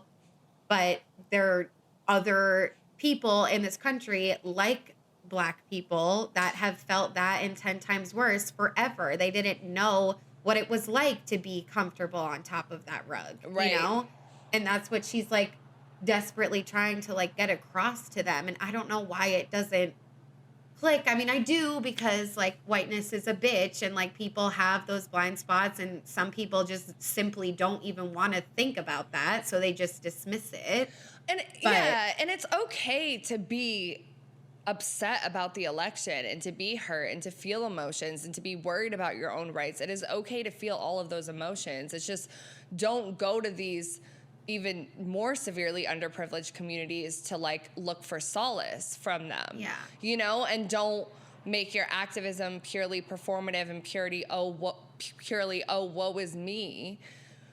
Like, be respectful of everybody else that is also experiencing this as well. Like, you know, deal with your emotions, and you have every right to feel a lot of them, but deal with them. Yeah. You and know? move through it. And it's essential to deal with them so then you can get to that point of like wanting to make change and like having that fire within you to do so. Yeah. Because sometimes you do need to like fall apart and like, you know, it's not like white fragility is almost, it's not like a bad thing. It's like an inevitable thing. It's like as white people, we all like have that and felt that and do that. Mm-hmm. But it's just what you do after the fact. You can't live in that white fragility space and just ignore it and continue life as normal, because you can continue life as normal as you want to. And other people don't have that choice, and they're counting on you. A lot of communities are counting on you and us, you know, because we have a better position to talk to some of these communities that are dangerous for other communities to talk to. Yeah, yeah. And that's kind of next. So we have this TikTok this is another one that I think blew my mind and inspired a lot of these episodes, at least for me. This is from a white woman, but I think it's also, you know, hearing it from Black women and hearing it from transgender women, like BIPOC women, like men, it's so helpful and it hits so deep, but sometimes I'm so like struck with like, what do I do? And like the white guilt and stuff like that. And that's why I feel like seeing something like this from a white woman and some of the other white people in this episode almost makes me like, it's fucked up, but it shows me that there's a place for me, and like, and it shows me a roadmap of what to do next. Yeah. Kind of thing. So, because it's almost like, and I was just going to say, like, from even like the TikToks from like Black creators, Black women specifically that we've watched and we're like, oh, that changed everything to me. It's like, in a sense, like, is that like relying on them to change our mind? Like, why didn't we like look that up or something? Or Well, like, because it is like, to a degree, like, you know, pedagogy of the oppressed. It's a job, unfortunately, under oppression for the oppressed to liberate the oppressor, because the oppressor knows nothing else besides their experience. The oppressed can only like, which is why we're saying to call men in. You know, and I'm so grateful for all of the Black creators that are calling us in and are saying like, okay, white women, like, yeah, but now's your pay attention to this. And then, you know, white women like this, who I think, you know, is ahead of us and being like, using her platform to speak on these issues and has thus like inspired us to do so too. Okay. So all right, let's watch it. Not that it's a time to make it about myself, but I'm a white woman, so I better try. This outcome, I think, is the direct result of white people's aversion to pain. What do I mean by that? People of color have always experienced suffering. I think they have had no choice but to endure it and understand it. White people, in particular, have been conditioned by the system to believe that any pain endured is intolerable and an injustice against their human rights. This is the result of technologies that were pretty much only accessible to them for a long time, right? All the way back to segregation, ease of access to creature comforts was given preferentially to white people, right? The front of the bus is one example, but there are innumerable. Now, a lot of these things, all the way down to temperature control, to internet access, etc., etc., etc., being able to order your food, being able to recuse yourself from working in person, all of these things are given preferentially to white people. And what that means is that white people as a collective have an enormous aversion to pain, and that becomes an intolerance to pain. The system's goal is to make sure that you are so pain averse that you will not do anything that will force you to endure it. And that means protesting in real life. That means engaging in social interactions that make you a little uncomfortable. That means boycotting companies that you really, really like the products from. You just think they're yummy. You need their Eggo waffles, you know? I'm not gonna bring up autism, but I could. Whenever we have a culture that believes itself to be entitled to not having to endure pain, we have a weak society. This is the culture of white people, especially white liberals, because they get to run around with this delusion that if they just believe hard enough and repost enough Instagram infographics, they will be safe from discomfort of any kind. And all the while that they are saying this and believing it, they don't have to engage in conversations that make them uncomfortable. They don't have to talk to people whose ideologies are different than theirs, and they certainly don't have to fact check themselves on the way. This is what the system wants from you. This has been designed deliberately. And people of color have been saying this for so long, but I'm a little white girl, and so I get to tell you, probably on your For You page, #blessed. In this moment, we have to understand that we've been set up. You've been told that your relationships should not be hard, and if they are hard, cut them off. You've been told you don't owe your family anything. Cut them off. You've been told if you're uncomfortable interacting with strangers, then you can just exist in a digital world and never have to be uncomfortable ever again. You've been told that you don't have to practice social decorum. You can just flame people online and there will be no repercussions to it. You don't know that this is causing you to lose social skills that are essential to community organizing. Do you understand? This is huge. And it's so funny because when I think about like this podcast and all the topics that we cover, there are multiple times where we get onto topics of race where Autumn and I are like afraid of saying the wrong thing or afraid of saying the right thing. And like so often I feel like we choose to not talk about the whiteness side of things and we choose to like distance. You know what I'm saying? Like we don't look. And we had it's so crazy because we had a conversation about this when you were here in Atlanta, when we were drinking and we were having a whole conversation about like the podcast and future episodes and blah, blah, blah. When we were lit that night? When we were on my balcony. Okay. And we were talking about like white people and white women. And we were like, we need to cover this more because like this is something that like we feel so uncomfortable talking about, but we need to talk about it. And it's like, exactly like when she's saying like, we're so pain averse and we're so used to comfort that our solution is always to just cut people off, to end relationships, to not sit in that discomfort because we're so privileged. Like, that's what I've been doing with my white family members and the white people I grew up with. Like, I'm so fucking, that's what all of us do. And it's just like that. I think now, watching everything that I've consumed, listening to everything, I'm like, that is honestly, to me, the most counterproductive to the movement that it can be. I don't know. I know. And I honestly, like, pain averse, like, that whole thing, like, it took me a second, like, what does averse mean? But, like, now I really get it. It's, like, the whole thing with, like, why... It's just like breaking down more like why are we so uncomfortable talking about these things, like aside from the obvious. Like it's because we've like been conditioned to like do nothing uncomfortable. Right.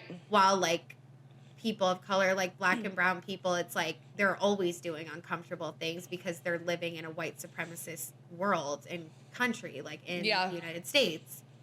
So yeah, and I know, it's like, ultimately, it's like, that's the biggest fuck up. Like, you can post all these infographics, you can talk to your other white liberal friends, like, we're two bitches that say exactly after every sentence, like, when it comes to social justice and, like, politics, like, there's really nothing that we are, like, disagreeing on. Right. But it's like, while that's important for us to have space, it's like, it's not really doing anything. Right. We're in an both echo just, chamber. like, echoing each other, like, yep, we're good, blah, blah, blah. And, like, yeah, it's just really bad. And, like I said, like, I grew up in an interracial queer family, but I also have a dad that's very much around that has a wife and like a bunch of like white kids, and like their wedding was like Blue Lives Matter, and like I literally left the wedding early because I couldn't handle it, quote unquote.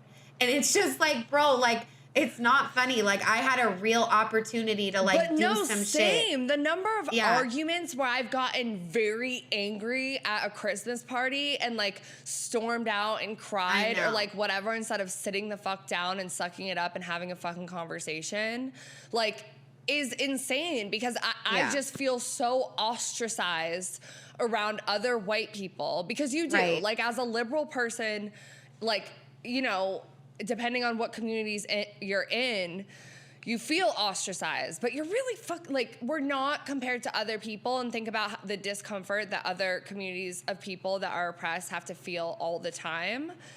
And like, I don't know, like I keep thinking about it in terms of like all the just like micro ways that I let shit slide.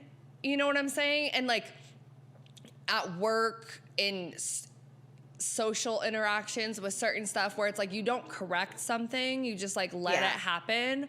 Or and there's a difference between being like, whoa, don't say that. I mean, depending on what it is, sometimes it calls for that. But like the whole wanting to be polite and the whole like niceness and the whole avoiding, oh, we don't talk about politics, we all just get along. Like that is such a privileged place to be in. And I think that it's just not productive. And I'm like, you know? Yeah, I have like a really quick story, but anyways, like I have daddy issues like really bad, and like so do two of my sisters. Like me and my sisters have different moms, but the same dad. Anyways, my dad is like just, I don't even know. He was working at a prison for a while with a lot of black men that were in, like, it was like not prison. It was like a different type of like facility. Right. And like he came home one day, I was like visiting from LA, like I never see him. We were all at the dinner table, and he's like telling us that like the black men in this prison gave him the pass to say the N-word, and were like begging him to say it essentially.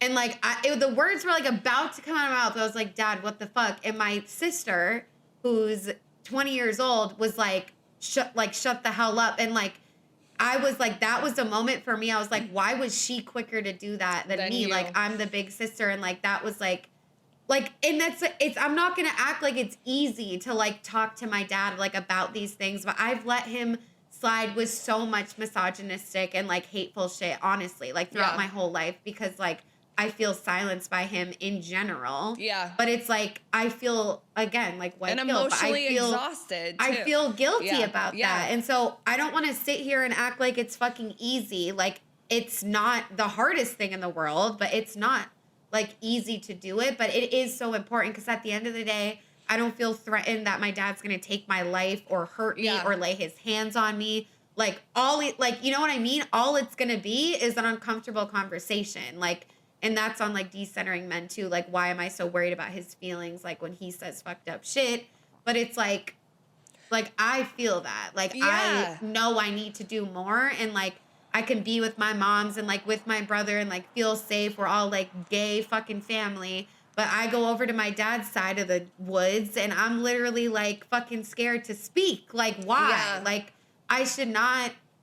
So. And that's the thing, because it's like you gotta think, and same, like I've been in conversations like with my family and my parents where like they've said something that is like not right, but I just don't have the emotional capacity to say anything right now, so I just ignore it and keep the conversation going out of politeness.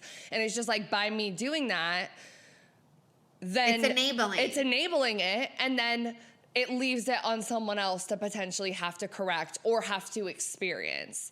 And that's not okay, because I'm letting like my privilege and my comfort be fine instead of like correcting someone else, or at least having a conversation. But yeah, so then the last poll that we asked you guys, and then we just have one more TikTok before we wrap up, is what do you wish white women did the most in their advocacy? And this poll is really telling. 63% said advocate issues to their white friends and family. 19% said decenter men. 16% said connect with BIPOC communities.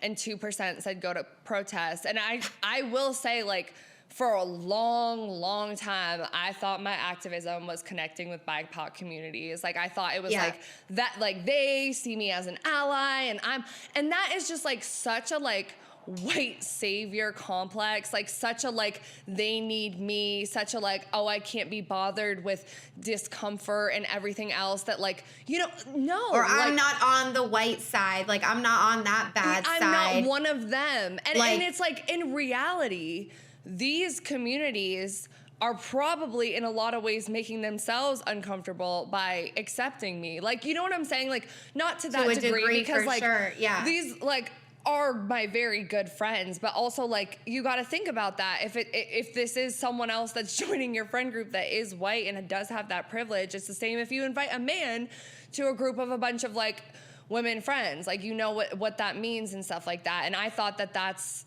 my activism. I mean, even like quick story, but like when I was in college, I taught 8th grade with another girl through this like political program where we taught about civic action. And it was a group of 8th graders in Roxbury, Dorchester, Boston, which is all black kids in an inner city community. And like, I felt very white savior-like. Like, I felt like, oh, like I'm helping these kids. Like, they see that a white person is on their side, like da-da-da-da. And it's like, no. And like, I've had like, you know, is that good to be an ally and to have people feel like they have a cool white friend? Yeah, sure, that's great. But that's not where the actual like work is. Right. You know? And I'm just like looking at like my shit particularly, and I'm like, yeah, like, it's just sad that I feel like I've been in certain communities for so long, and I'm like finally coming to the conclusion, they don't want to hear about my racist grandfather. Like, maybe I should go do something about that. And when, like, I used to think, like, my activism should be, like, only listening to, like, people of color and, like, their experiences, and, like, not having, like, a group for whiteness. Like, I used to think, like, that was so counterproductive. Who gives a fuck what white people have to say? It's segregation or something. Like, literally, I was telling you that story. Like, literally. I was like, why are we dividing ourselves more? But it's so fucking important to, like, have the white conversations. It really fucking to relieve that burden, because it's not theirs to carry. They've carried enough. We need to deal with our shit, and we need to look inward. Right. You know, within our liberal white communities, and then within the fringes of the Republican Trump communities that we can touch, which is our next TikTok that I want us to watch before we bring it home. So many people, regardless of political affiliation, actually share our values, right? And we see this all the time in the tenant union. We've organized straight up Trump voters. I remember this we had this great campaign a couple years ago. Yes. I love this story, please. Yes. We had this great campaign in a trailer park, it's in Kansas City, but right outside of the city proper. And this trailer park, we had heard, everyone was going to be displaced so that the county could build a new jail called Hart Village Trailer Homes, right? And we were like, okay, we probably have to go organize there. And we sent out a scout in advance, and the scout like went and kind of surveyed. We do this to try to figure out how many people it's going to take to knock all the doors, whatever. The scout went out and counted all the doors, but also came back and was like, there's a lot of Trump signs out there. And so we had this debate within the union. Some people were like, I'm not trying to organize racists into the union. Like, there's no way, I'm not knocking on those doors. And other people were like, hang on, we have a community agreement that says we don't make assumptions about anyone, about anything. And those might be our people, and they are going to be displaced so that the county can build a jail, which we all agree is wrong. We have to go knock those doors. So the latter category won out in the end. We said, you know, if you're not comfortable knocking doors, don't go out. But some of the rest of us are going out. And we knocked those doors. And first of all, we definitely found Trump voters. We also found black families, Mexican families. We found working class white families who are not Trump voters. You know, we found a whole mix of people, all of whom were like, we're about to be screwed and we're trying to do something about it. So within a week, we had 111 of the 120 families signed on with the union. And we ended up winning multiple millions of dollars to support their relocation. We canceled their rent for 6 months. I mean, it was this amazing campaign where by the end of it, some of these Trump voters were joining their neighbors in chanting, homes, not jails. That's like, I mean, think about that. That's an abolitionist chant. That's fucking crazy. It's amazing, right? Yeah. And, you know, we did not knock on doors like teaching lessons about racial capitalism or something like that. But through the union, people get a political education. Through meeting their neighbors and actually forging real relationships with them, they get a political education. Does that mean that they've totally transformed and they're not going to still go vote for Trump? No, but that's not the goal of the union. So I just love this TikTok because I think it's a great example of, like, you know, looking past what somebody voted for and how you may disagree and pigeonholing them into these ideologies and uniting people over a community-based thing in your local area to make change and slowly get into, you know, our beliefs. And like even her saying them at the end, saying homes not jails is an abolitionist phrase. And like these people, you know, had you presented it to them in a certain type of way, they would have been like very turned off. No. You never know. But it's also like giving them the credit that like maybe, you know, they will be on your side. And I think as liberal white women, like we talk about how dangerous it is to cut off and block people, the other white people that we know. Like this is what happens when we look past that and we find these like inroads in community and are able to unite over common goals and like grow it bigger from there. So I just like that as something to inspire us. And I do think that's the biggest thing I've learned from this election is like it's not the answer to like hate the other side, at least as white women. It's not the answer for us to like do that and exclude other people and like actually want to understand and like believe the best in people, like is something where change can grow from there more so. Yeah, we have to be tactical. But all right, guys, that brings us to the end of this very long episode per usual. We're going to wrap up the episode as we always do, talking about what we're wet, dry, and still a little bit confused about this topic. You want to go first? Yeah, I will go first. I mean, definitely what I just said is like something wet, like learning that and like realizing that because that is like a step in my activism journey that hasn't been true before, is to like really try to engage with people from the other side and try to like want to understand where they're coming from and realizing that it's like we are a mirror of them, even though we voted differently, we believe different things, like we are all the same. And like having that call to action that it's like vital for white women to like organize and like actually do something like this. Yeah. We've had this chance many times in history and like we're still like we just keep having it, and so it's like we need to grab hold of it and actually do something and know that we're gonna fuck up along the way, but sometimes like fucking up is like what you need to like really understand like why you've been fucking that up and like what you can do differently now. So, I mean, that's honestly the biggest thing I'm wet about. I also really like how you included that letter from LaRonda. I think like that was so important. And although it is sad that it still rings true 8 years later, I think like credits to her for even like writing that. Like I'm sure that was like really, really hard, but as a white woman, like that did touch me and I did like resonate with it a lot.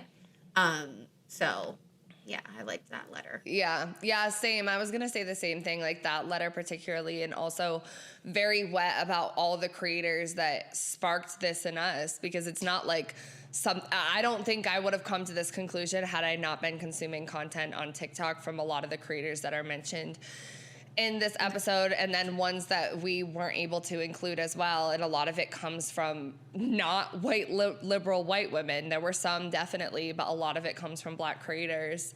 So I'm very grateful for that, for them calling us in and, you know, inspiring what these episodes, this one and the one before it. And also I think the ways we're going to continue to interrogate our whiteness, our liberalness, our feminism, all of that. I mean, we've been interrogating our feminism, but like, you know, taking it a step further, and the whole future of this podcast. So I'm definitely wet about that. I'm also wet about getting uncomfortable, because I think it's something that we've both been wanting to do in terms of race for a long time. And I think it's unfortunate that it comes post-election. I wish that we had done it before, but this is where we are, and I'm proud of us for the small win of starting it now. And I'm also wet about the potential to like call other liberal cis white women in for a conversation, and to potentially learn from other communities who do listen to this episode and comment too. Not that it's your burden or that you guys have to comment or anything like that. Like, it's really on us. But I'm definitely, I think I'm past the point of feeling destroyed about stuff and feeling a lot more motivated. Right. And so I'm definitely wet about the ways that I can see how I can be an advocate and an activist in my old life and have control over that more.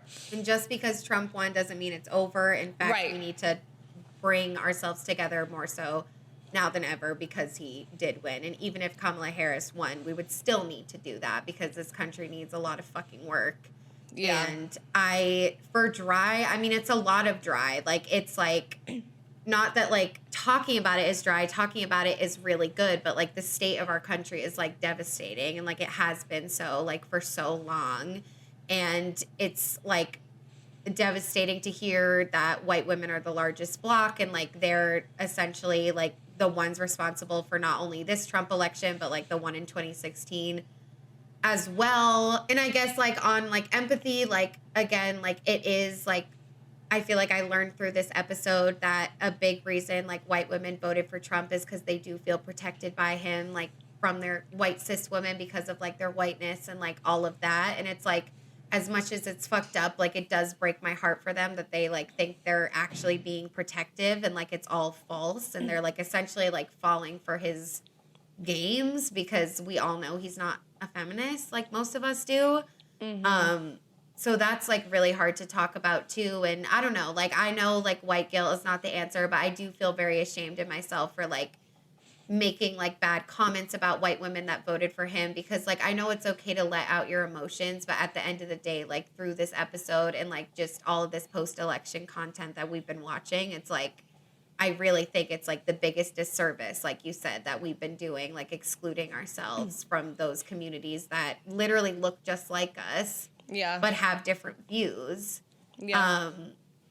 But yeah, this episode, like, I don't even know what to say. Like, it's all, like, sort of dry, but then I, like, as soon as I'm about to say something's dry, I'm like, oh, but at least we're talking about it, so it's kind of wet. Like, I'm just, Yeah, because, I mean, same. That's all I got. I'm dry about the, like, discomfort and the pain aversion and the guilt and all of that stuff, because they're uncomfortable emotions, but I think, like, I'm better accepting them because we are talking about it, so it's not completely dry. I'm definitely dry about the TERF stuff. I'm definitely dry about the white feminist stuff. The 4B movement is a little bit, like, scary. Oh my God, I know. I am dry about, white women always putting their whiteness before their womanness, but also like grouping men as a whole category as white men when that's not all men. And I just think that there's a lot of exclusion going on in general, and that's not helping. And that doesn't mean, I think we think a lot of times that like exclusion is protecting rights and protecting communities, but I feel like it's really just reinforcing white supremacy, patriarchy, all of that and stuff. pushing us all apart. Like, yeah.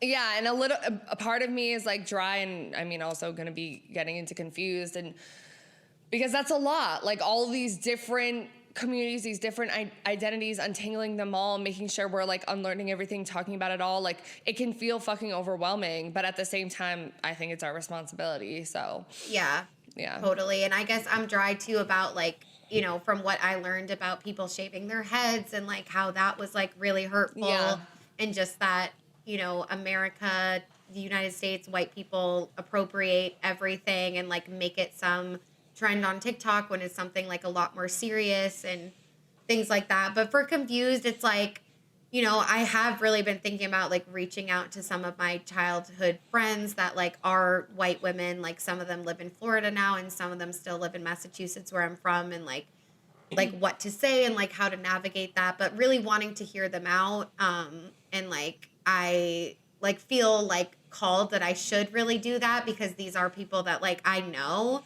And as much as like we've been out of touch like since I went to college, like I feel like we had a good enough friendship where it's like maybe they would hear me out. So I feel like I really, really need to do that.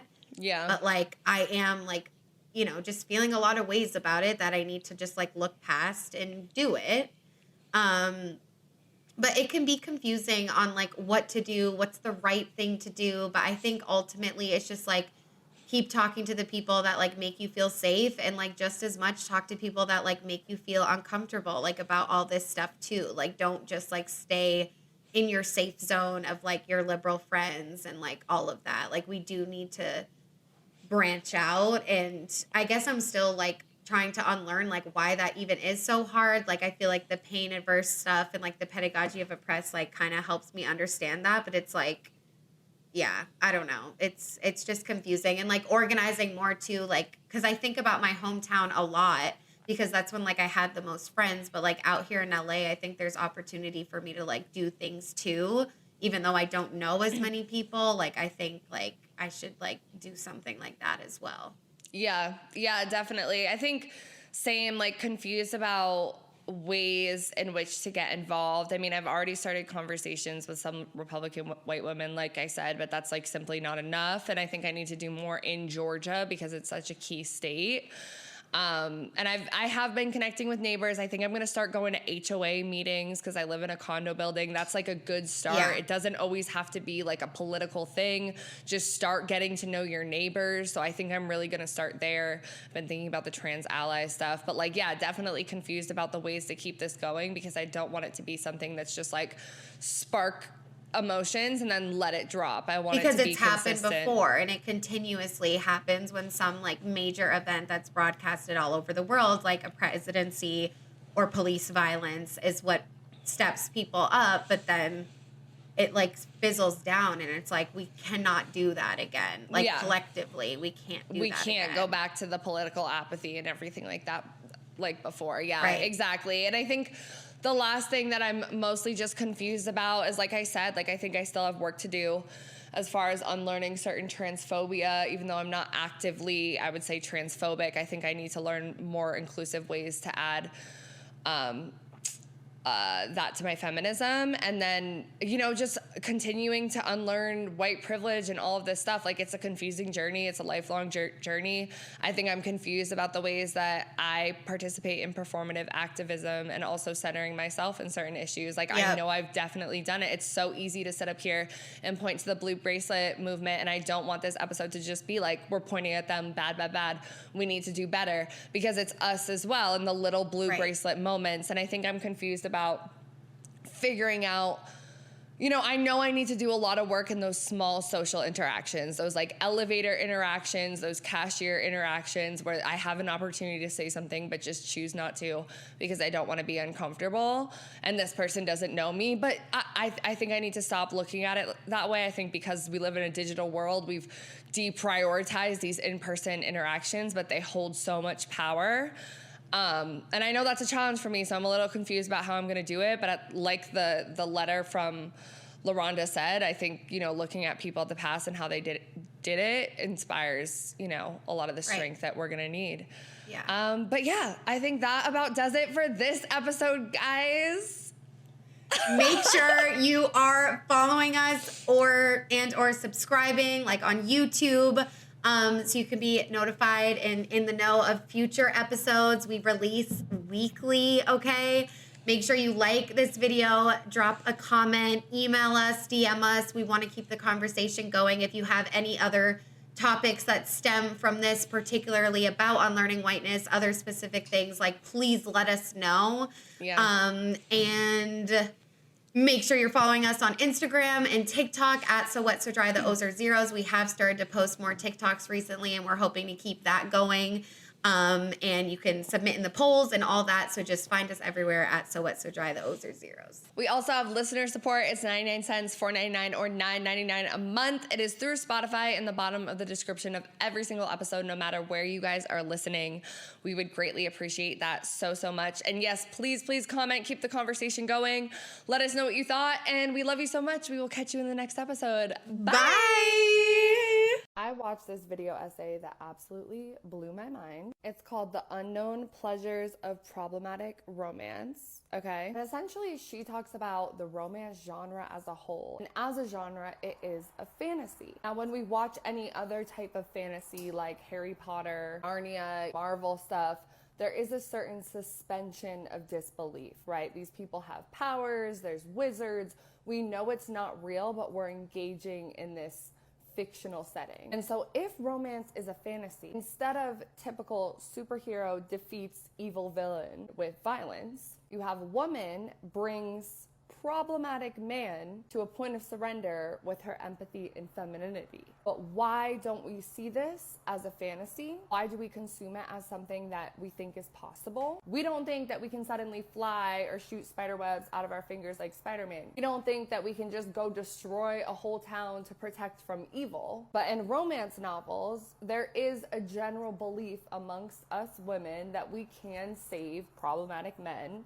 from their problematicness with love and support, just holding it down. Now, she argues that romance as a genre serves as an escapist fantasy for women to live out the fantasy that they will never experience in real life. Stay with me. For a lot of cis heterosexual men, the idea of perfect masculinity is using your strength and your power and your masculinity through force to defeat evil. For women, on the other hand, we are the victims and survivors of a lot of abuse put on us by men. So when we imagine a heroine in a fantasy setting that also still wants love, because that is what is also pushed to us as a culture as something we should really want, our version of a hero's journey or a heroine's journey is using empathy and love and femininity to bring this evil man to his knees. Get him to realize everything that he did wrong so that he will just love us enough. In a lot of toxic, problematic romances, dark romances, she argues that this is just a fantasy, just like any other superhero fantasy, just like any other hero's journey fantasy. But because it's something women predominantly consume, and it's something that is soothing the anxieties, past traumas, fantasies of women, we look at it and hold it to some higher moral value. This entirely blew my mind because I'm not gonna lie, I was looking at a lot of these dark romance, problematic movie fantasies, like even like The Notebook to an extent, Twilight, like that is goals.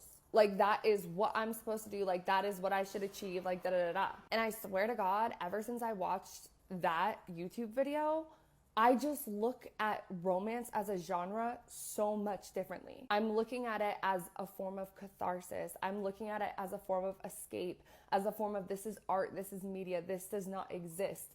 It exists to soothe something in me. It doesn't exist to hold something I should aspire to. It sounds so simple, but it's not. And I think a lot of the problem with why we don't know how to consume this media, digest this media, is because we don't really have great art education in school, relationships education in school. But that's a whole other topic. You guys should definitely watch that YouTube video essay. And also, if you're interested in learning more and more of our thoughts on it, my best friend and I have a podcast called So Wet, So Dry. We did a whole episode about abuse in art, dark romance, It Ends With Us, toxic romances in the media. Lana Del Rey makes an appearance, so definitely check that out. The link is in my bio.